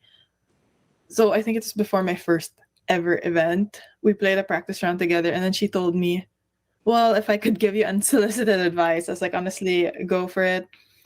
She said, you don't really have to try to be someone you're not, or you don't have to try so hard to be someone who wants to fit in out here on tour. Because the fact that you made it out here already shows that you're good enough to compete with all these players at the highest level. Because obviously, like coming into the tournament, I didn't know what to expect. Again, I was a rookie in 2020. So, ang taas na expectations ko, grabe yung pressure na binibigay ko sa sarili ko. So, nung sinabi niya sa akin yan, it was really, parang I had to stop and think na parang, okay, I guess that kind of calms my nerves a little bit. And settles you down, really, huh? Settles you down. Yeah, I mean, it's true. I mean, obviously, I didn't know. I haven't played any tournaments. But the fact that she said that you don't really have to you don't have to try so hard to fit in. Parang you're good enough to compete at this level. Remember that. Do you remember who that was? Yeah. She's my friend from college, actually. She's a couple years ahead of me. And she won on tour her first year. Who's this? Cheyenne Knight. All right. Well, let's talk a little bit about the light stuff on your current tour. Like Cheyenne Knight, maybe one of your best friends, but who's really close to you on the tour right now? It's kind of hard my rookie year. I couldn't really especially the pandemic, the peak of the pandemic in 2020. It was like we had to stay in our own bubble. So it was hard to ask people now, hey, do you want to hang out or go? But then obviously the people that I played with in college who ended up out there on tour, we ended up being closer. I guess my friend Andrea Lee, she played for Stanford. Oh my gosh, this sounds so lame. I don't really have that many friends. What a realization. What a realization on this show. But then, obviously, I have friends, but I don't really have best friends who I would right yeah, that you hang out with really close friends. But it's we'd hang out for after the round for having lunch or whatever. Well, this is a job. This is a job. You're not in college na pwede kayo mag-recess at This is work for you. So I guess it's okay to really keep that circle very, very, very small. But let's talk about, you've been around, you have played in so many courses. What is the best course and your favorite course so far? Oh, that's so hard.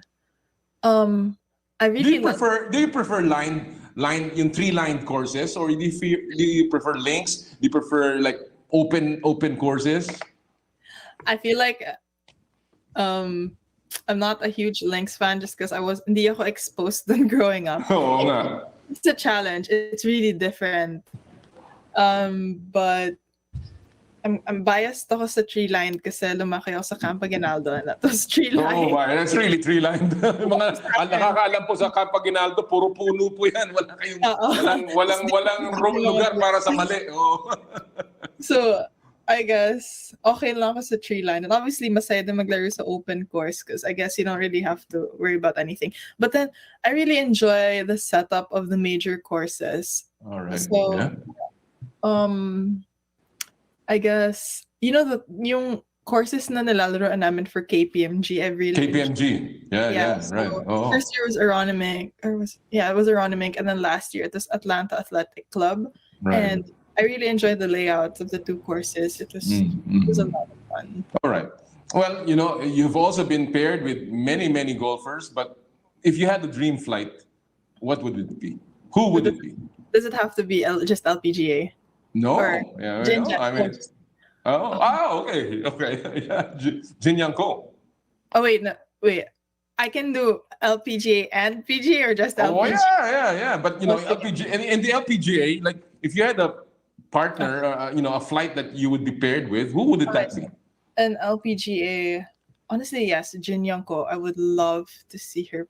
The top 2 players in the world. I would love to be able to play with Nelly and Jin. Nelly, wow.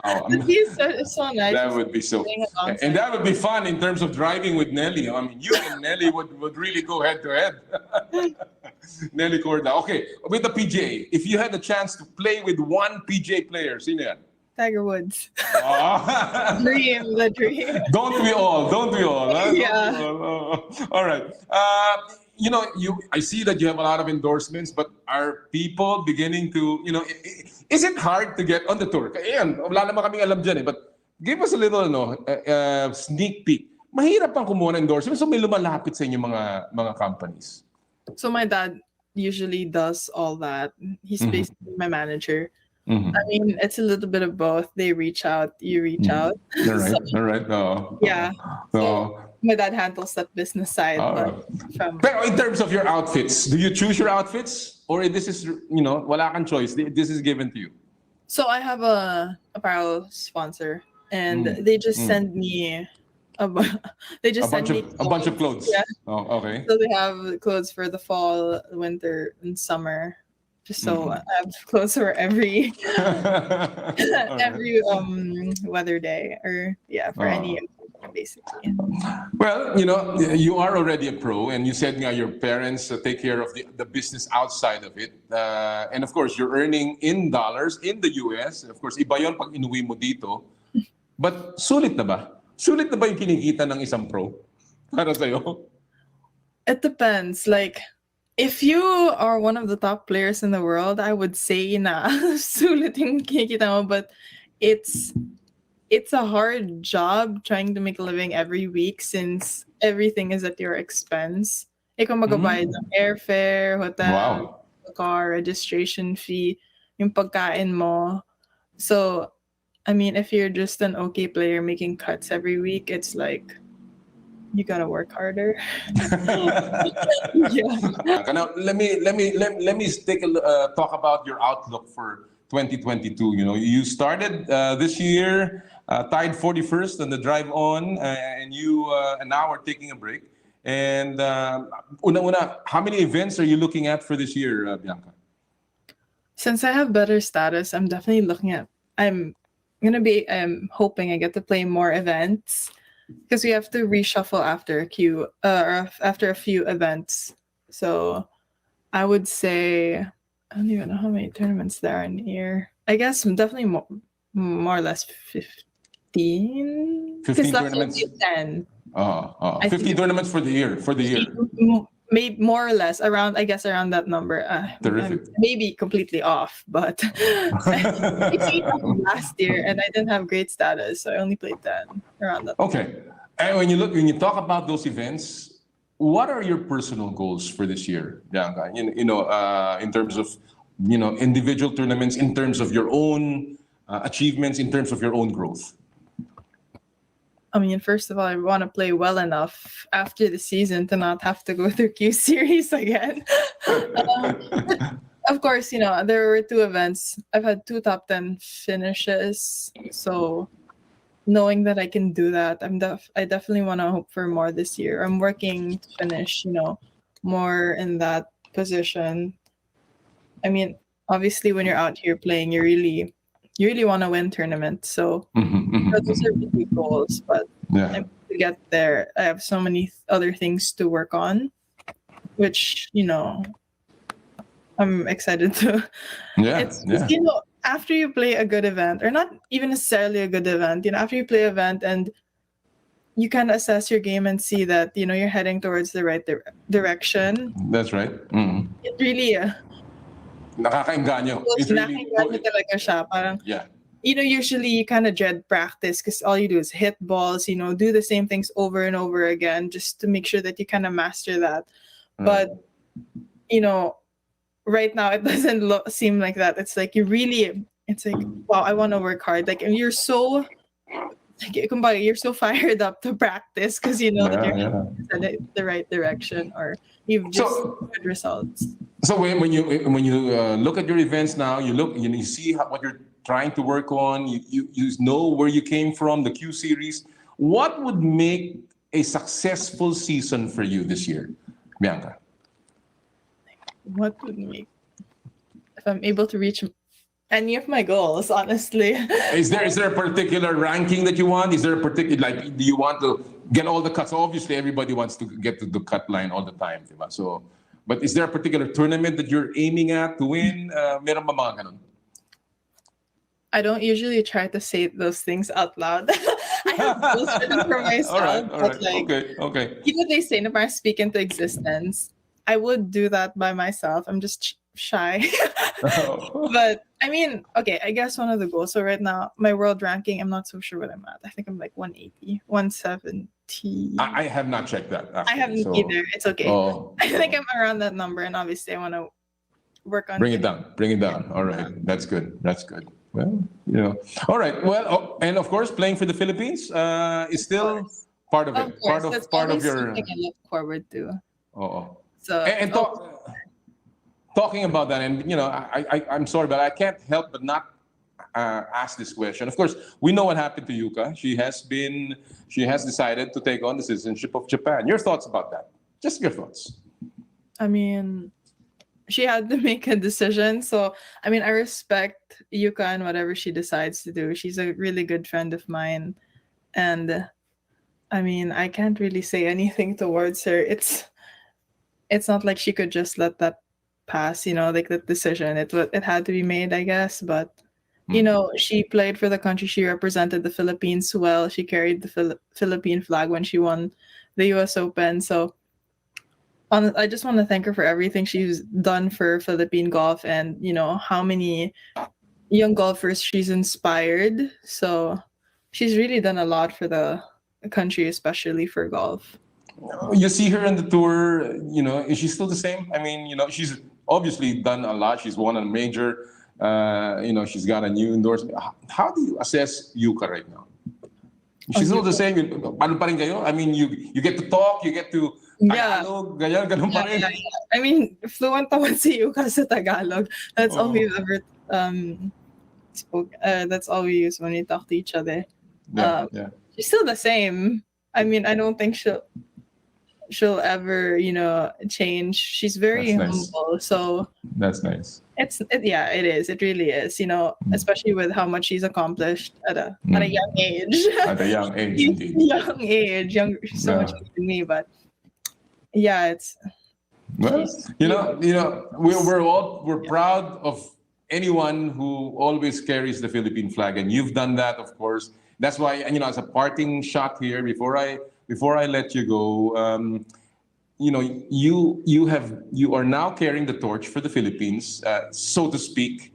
You know, as the, well, let's say full-blooded Filipino. Of course, there's Dottie there playing also, and we're hoping that many other players will go there. Do you feel the responsibility now to, you know, really show the way for Philippine golf?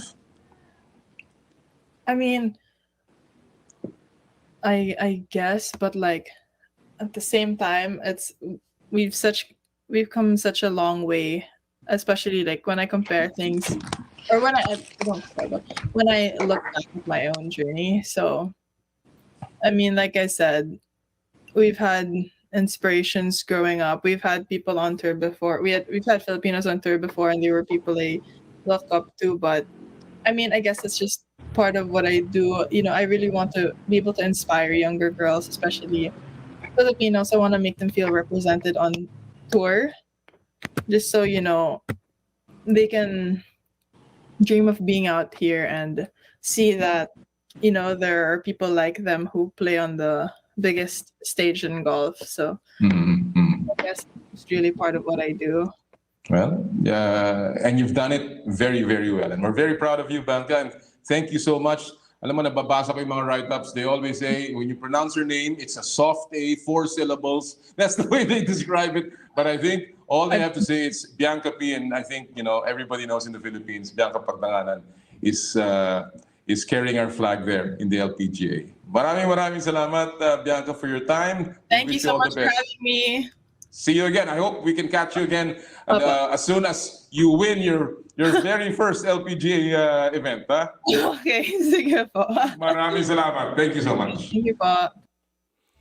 Yan po mga kaibigan ng ating kababayang si Bianca Pagdanganan sa kanyang buhay sa LPGA and of course ng kanyang mga pangarap. Of course, nagsalita rin siya tungkol kay Yuka Saso. Still, pareho pa rin daw po si Yuka, and that's really good to hear directly from someone nakasama ni Yuka on the LPGA Tour. Again, Bianca Pagdanganan, our LPGA Pro Superstar. Alright mga kaibigan, sa amin pong pagbabalik, we put the spotlight on the Philippines Taekwondo program sa inyong paboritong kasama tuwing Sabado, ang Power and Play. Hatid sa inyo ng Cherry Loom, ng Cherry Tigo at ng Chooks to Go. Kami po ay magbabalik sa ilang sandali.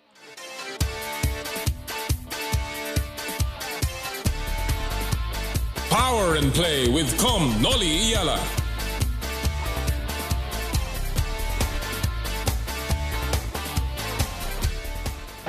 Mukhang kailangan ko na naman palitan ng bubong ko, pare. Mag-iisang taong pa lang yan. May tulo na kagad. Ay, bossing! Baka naman kasi hindi matibay yung ginamit nyo. Dapat ang gamitin mo ay Cherry Loom, ang yerong aluminum. Basta yero, Cherry Loom. Tibay protektado sa pangmatagalang yero.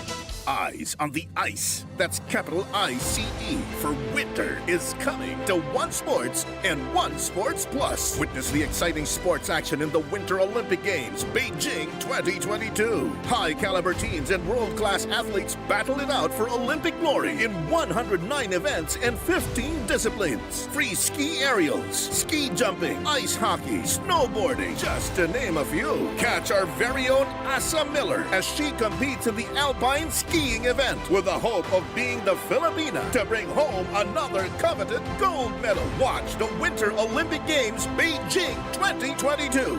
Stronger together on February 4 to 2022.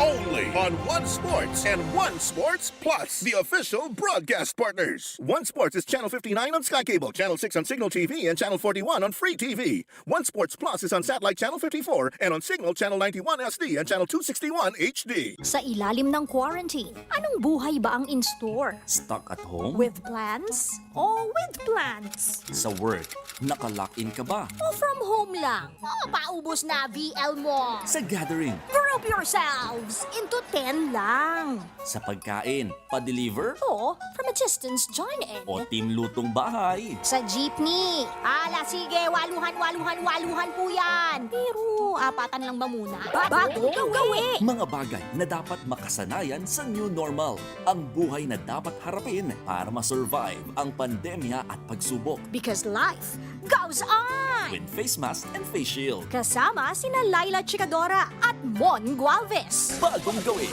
Monday to Friday, alas 4 hanggang alas 6 in the morning. Dating gawi ka pa ba? Move on na sa Radyo 5, 92.3 News FM. Tutukan gabi-gabi ang malalimang pagsisiyasat ng mga napapanahong balita. Hihimayin ang iba't ibang anggulo para sa mas malawak na diskusyon at impormasyon. Samahan sina Ed Lingao at Mian Los Baños mula sa Frontline tonight, Lunes hanggang Biyernes, 10:35 p.m. sa TV5. Mas pinalakas at pinalawak pa ang signal ng TV5. Kaya sa mga kapatid natin sa Baguio, Bacolod, Iloilo, Cagayan de Oro, Davao, Cebu, Cavite, Laguna, Batangas, Rizal, Bulacan, Pampanga at Metro Manila, huwag palagpasin ang mga bagong palabas ng TV5. Sundan lamang ang instruction sa pag-rescan ng inyong existing digital boxes. Pagsapit ng alas 5:30 ng hapon, nagbabagang balita at impormasyong dapat malaman. Mainit na ihahati mula sa Frontlines. Mas maagang pagbabalita para una kayong makasagap ng mga impormasyong dapat nyong malaman. Mapagkakatiwalaan, maaasahan at patas sa pagbabalita. Yan ang hatid ng Frontline Pilipinas. Mula Lunes hanggang Biyernes, 5:30 p.m. live dito sa TV5. Attention NBA fans! All the breathtaking NBA actions that you've been waiting for are here! Rising Stars Challenge, All-Star Saturday Night, and the 71st NBA All-Star Game. Yes, you heard it right. You name it, we got it. Don't miss the fun and thrill on NBA All-Star Game. Catch all the games on TV5, One Sports, NBA TV Philippines from February 19 to 21. Always a fan of NBA All-Star. Coco Martin po, mga probinsyano, hindi magpapaawat si Cardo at tuloy-tuloy lang ang laban, gabi-gabi. Mag-riskan lang ng inyong digital box para hindi mag-miss ang mga makapigil hiningang aksyon sa FPG sa probinsyano sa TV5. Mas pinalakas at pinalawak pa ang signal ng TV5. Kaya sa mga kapatid natin sa Baguio, huwag palampasin ang mga bagong palabas ng TV5. Sundan lamang ang instructions sa pag-rescan ng inyong existing digital boxes. Noli Iyala Power and Play sa Radyo 5 92.3 News FM. Power and Play with Noli Iyala.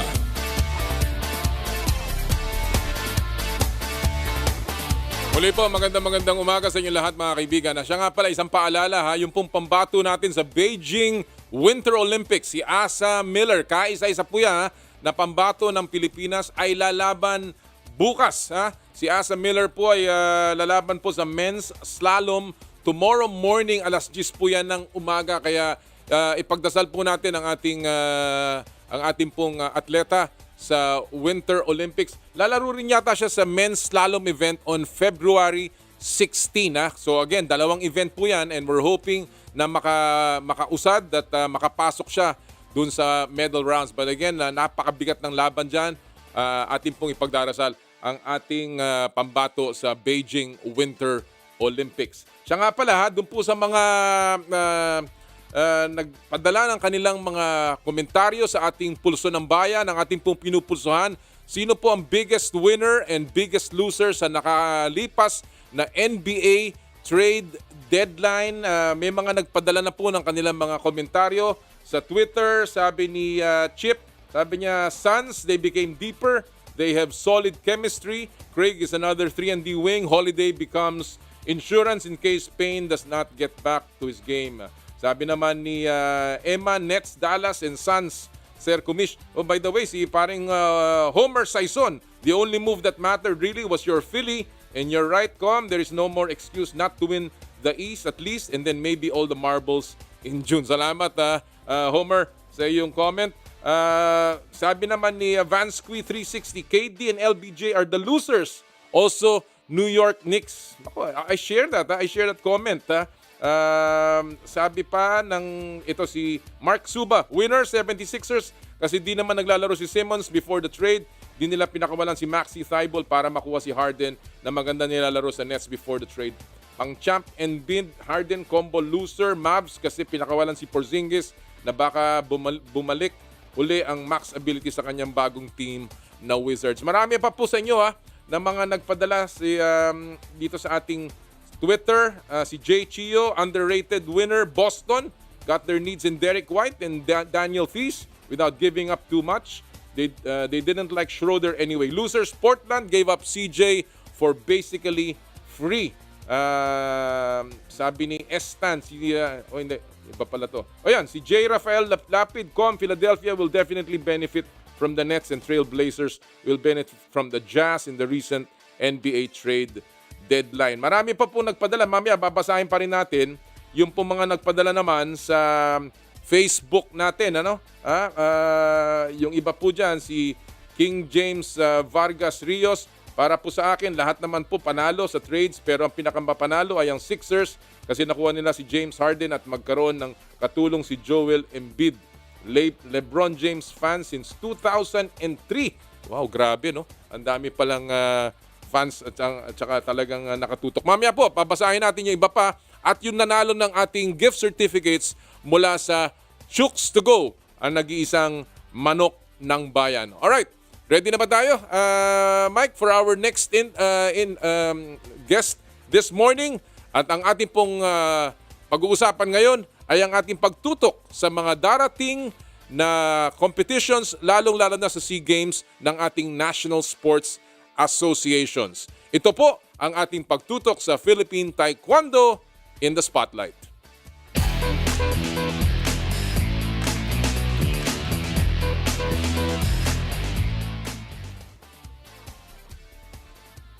Susulong na nga po ang 31st Southeast Asian Games sa Vietnam this year. Sa Mayo po yan, and of course, isa sa mga very successful na NSA noong pong SEA Games sa Manila ay ang Philippine Taekwondo Association. And today, we're very happy to have with us ang head coach ng PUMSE, walang iba kundi si Coach Rani Ortega, and ang National Training Director ng Philippine Taekwondo Association, si Director Dindo Simpao. Good morning, Coach. Good morning, Komayala, and good morning to everybody. Thank you so much for joining us. Mamaya, hintayin natin kung makukuha natin si Director Dindo. But again, Coach, thank you for joining us on Power and Play. Alam nyo, malapit na uli ang Southeast Asian Games, and certainly gusto naming tutukan ang mga ginagawa ng mga NSA. But before that, Coach Rani, tell us, you are the head coach ng PUMSE. What is your basic responsibility para sa PTA? There's two events in the Taekwondo. So it's Kirugi and PUMSE. So I'm in charge of the whole PUMSE team. We basically do the forms. If you're comparing it to karate, it's kata. So we also have two events in PUMSE, which is the recognized and the freestyle. The recognized PUMSE, it's a choreographed event wherein everybody does the same thing. And there's also the freestyle PUMSE where there's music and there's technical skills na kailangan, and then you do your own routine. So, yun yung basically yung ginagawa namin. Ito yung parang talagang walang combat but more of the form, no, Coach? And yes. Yan training ba dyan? Pareho lang? Para sa combat? Magkaiba. Alright. Paano yun? We're actually training more of the whole body. So it's like a combination of gymnastic skills. We do whole body conditioning. We, syempre, rather than the combat style that you base on your movements on the reaction of your opponent, sa amin, it's more of repetitive style. So we practice the same thing over and over again to actually try to perfect it, especially when you're in a team. Kailangan not only pare-pareho yung galaw, sabay-sabay. Kapag nasa freestyle event, we have to train different skills, different tricks para maganda yung entertainment na ipapakita natin. And medyo kakaiba yung skills na ipapakita natin during the performance. So basically, when you talk about the athletes or the gins performing in PUMSE, iba to dun sa mga, yung sinasabi mong the other side, yung combat. The sparring part, yes. Yeah, that's right. Okay. Well, you know, Taekwondo was very successful in the Southeast Asian Games in Manila. Pero alam naman natin what happened. Nagkaroon tayo ng pandemya. Let me just check in on what has happened, the impact of the lockdowns, and of course our COVID protocols. How has it been for our elite and grassroots program sa Taekwondo because of the pandemic? Well, right after the lockdown, we automatically shifted to online. Not really the Zoom style, but pag-uwi nila sa kanya-kanyang provinces, sa houses, actually the national team are like 80 to 85% from the province.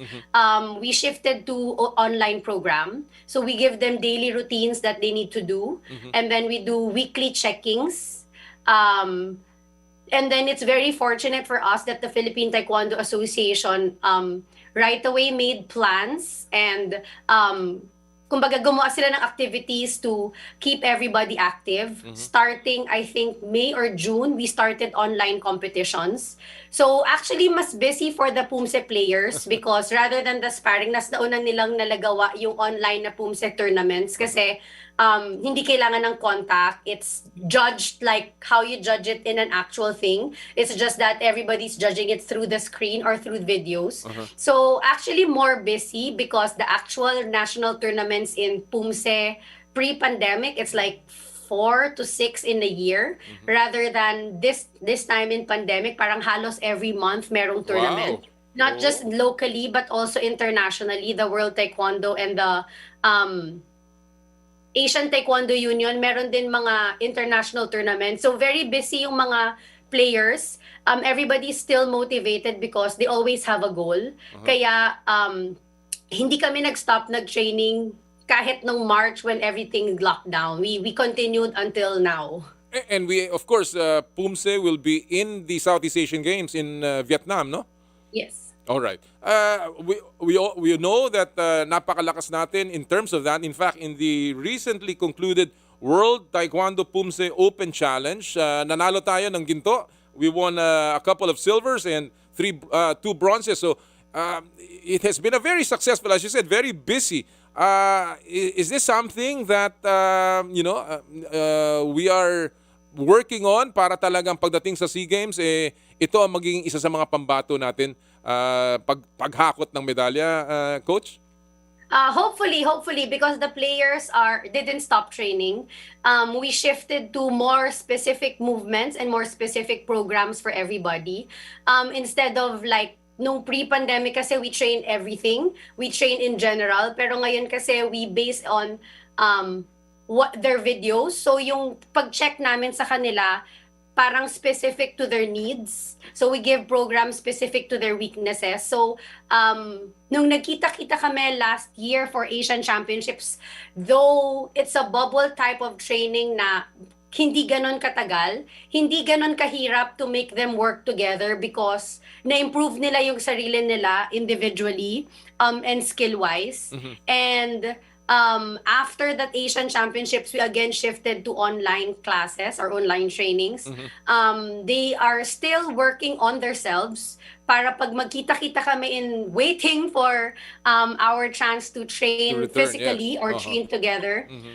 Hindi kami mahihirapan to sync and we can just focus on the, kumbaga sa competition mode training na kami when we see each other hopefully soon. Yeah, well, you have Jins, katulad ni Angelica Gao, who won the gold. And then, of course, there's Justine Macario, Vincent the brothers Rodriguez, no, obviously, na nanalo ng silver for the country. How many Jins do you have right now sa training pool ninyo sa PTA?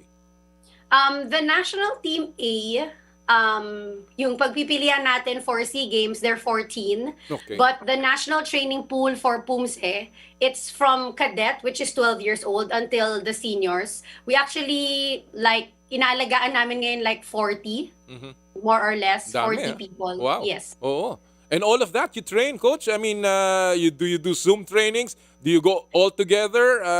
What specific areas do you point out to them, and how do you conduct the training? We do Zoom trainings, but more of individual program, and then we do video checkings. Oh. They submit videos and then we analyze. Okay. Sometimes it's not just me who's training. The seniors are there to help the juniors, Okay. because not only they will be able to check not only they will be able to check those players, but also pag nagche-check ka na ibang tao, nakikita mo rin yung corrections. Uy, parang ganito pala yung akin, ganyan. So it's not like just physical training for everybody, but also kumbaga, tine-train ko din sila mentally, and tine-train ko sila how to be keen in their eyes, not just physically. Kasi sometimes if you see the mistakes, mas kaya mong i-correct for yourself. So we do a lot of activities also. Not only physical training, but we also do like research. We also do like motivational videos. And then when the pandemic started, I also make them like watch a movie and then give their reactions, something to keep them in the zone, and then something to keep them busy, and something to make sure that they won't relax. So All it's right. not just physical training that we do. All right. Now na bumaba na ang kaso, we're down to alert level 2. Athletes are now allowed again to go back to training. Anong plano ng Philippine Taekwondo Association, Coach Rani, in terms of, are you creating a bubble? In terms of your preparations for the Southeast Asian Games, will there be competitions now, again, face-to-face? What are the plans for the SEA Games? We're actually preparing for World Championships this April. So some of the players, yung magkakasama, they train together. Yung iba naman like bumiyahe so that they can train together. But we're waiting for our chance to be able to train together. Pero we're not worried. We're not stressed because we know I know the players are in shape, and I know when we see each other, we won't have a hard time sinking in, because we always check in on them. We make sure everybody's okay physically, mentally, their health.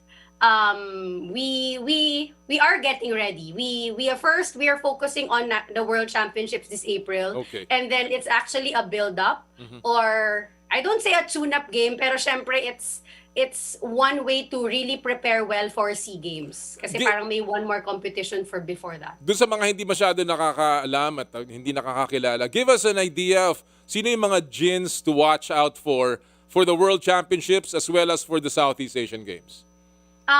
We have our rank 3, which is Josel Ninobla, and the rank 4 in the world is Rodolfo Reyes Jr. And then we also have the men's team, who's also 4-time gold medalist in the Southeast Asian Games, if I'm not mistaken, 13, 15, 17, 19, yes. And then we have our women's team, sila Rina Babanto, Angel Gao, and then in the freestyle, we also have Aidane Laksa, and then the men's team, we have sila Rico Melia, pero hindi na sila brothers. Yung isa is already now an assistant coach. So we have a new men's team now, pero still strong. They're ready. And then we also have our freestyle players. We have the gold medalist in the Southeast Asian Games. We have Jordan Dominguez. And then the one who won gold in the online Asian Championships and the online championships in Lebanon last year, si Darius Venerable. And then the one who won in the World Challenge Open final, si Kobe. And the rest of the team who won silver in the SEA Games in 2019, everybody will be there. All right. But, pinag-uusapan natin ang SEA Games. You had a terrific performance, as I mentioned kanina. 8 gold medals, 9 silvers, I think, in Manila 3 years ago. How do you top that?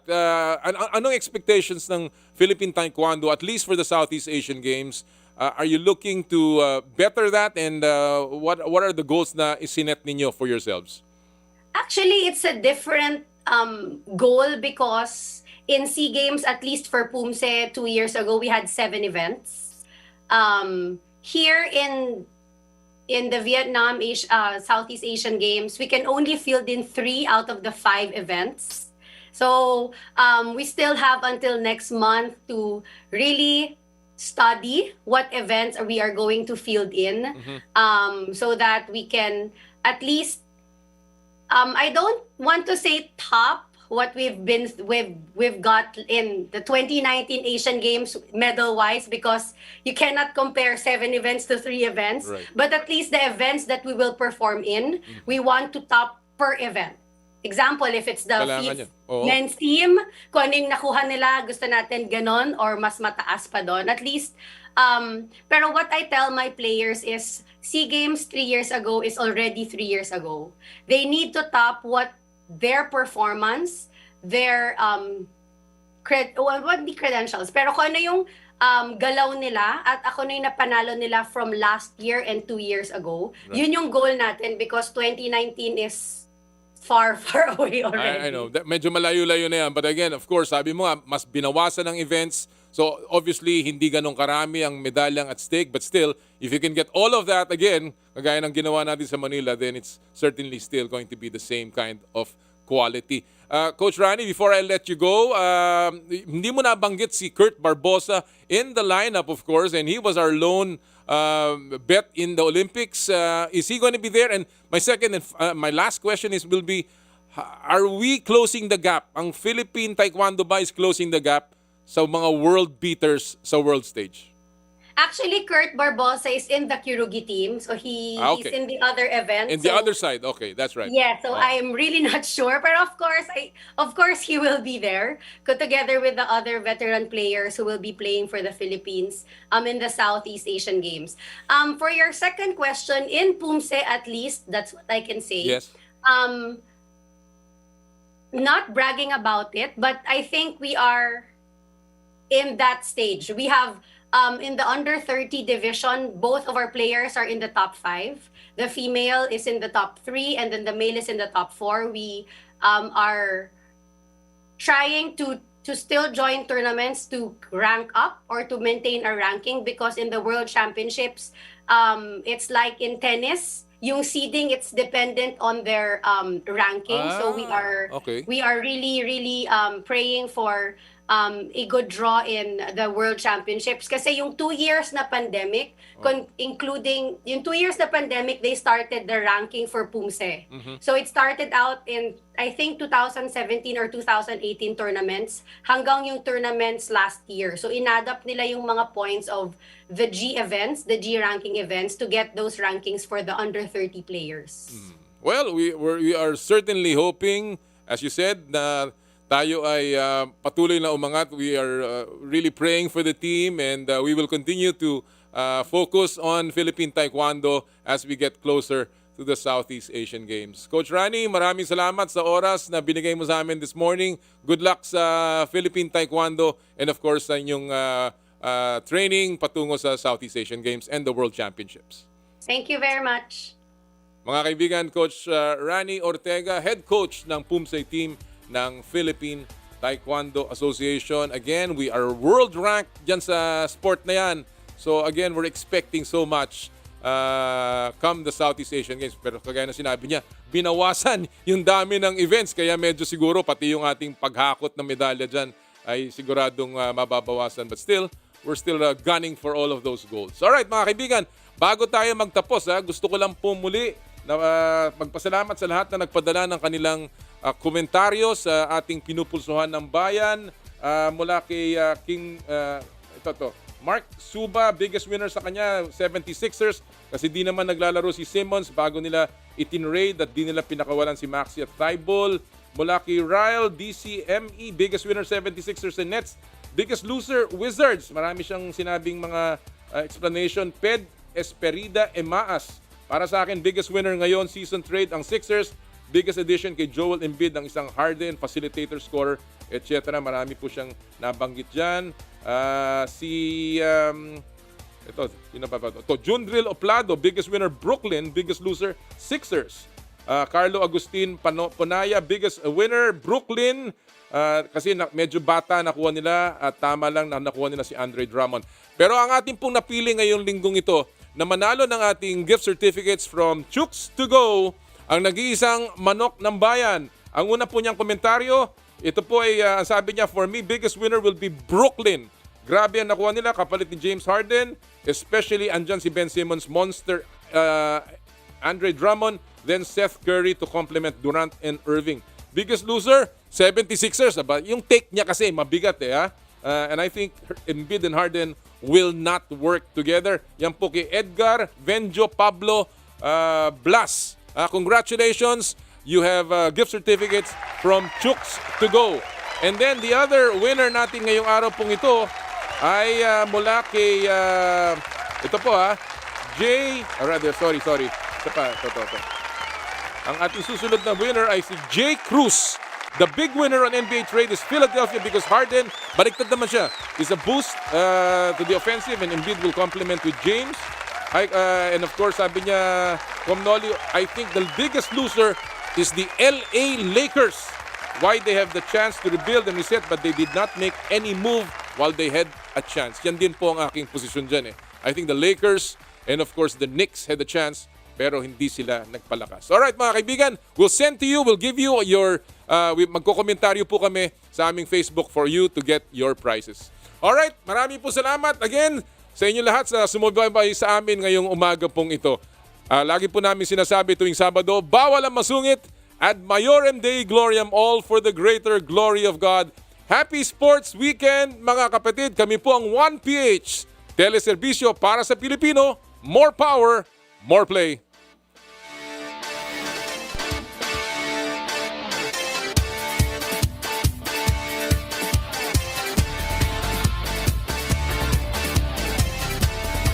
Sa kapwa ko Pilipino, ipagmalaki ang galing na meron tayo.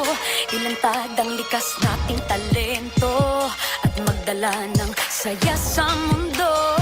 Sa harap ng pagsubok ay di susuko, para sa pangarap tayo'y porsigido. Magpakitang gilas na at huwag magpatalo, ipagdiwang natin ang Pilipino. Yan ang Pinoy. Mula noon at hanggang ngayon, talento natin ng bida. Mula sa simpleng bakuran hanggang entablado natin ipakita. May pagsubok man ng Pinoy, pinalalakas ng saya. San man tayo sa pulo, chumbeshi, baila kay amiga. Sama-sama pakita ang galing natin katropa. Sa kapwa ko Pilipino, yan ang Pinoy.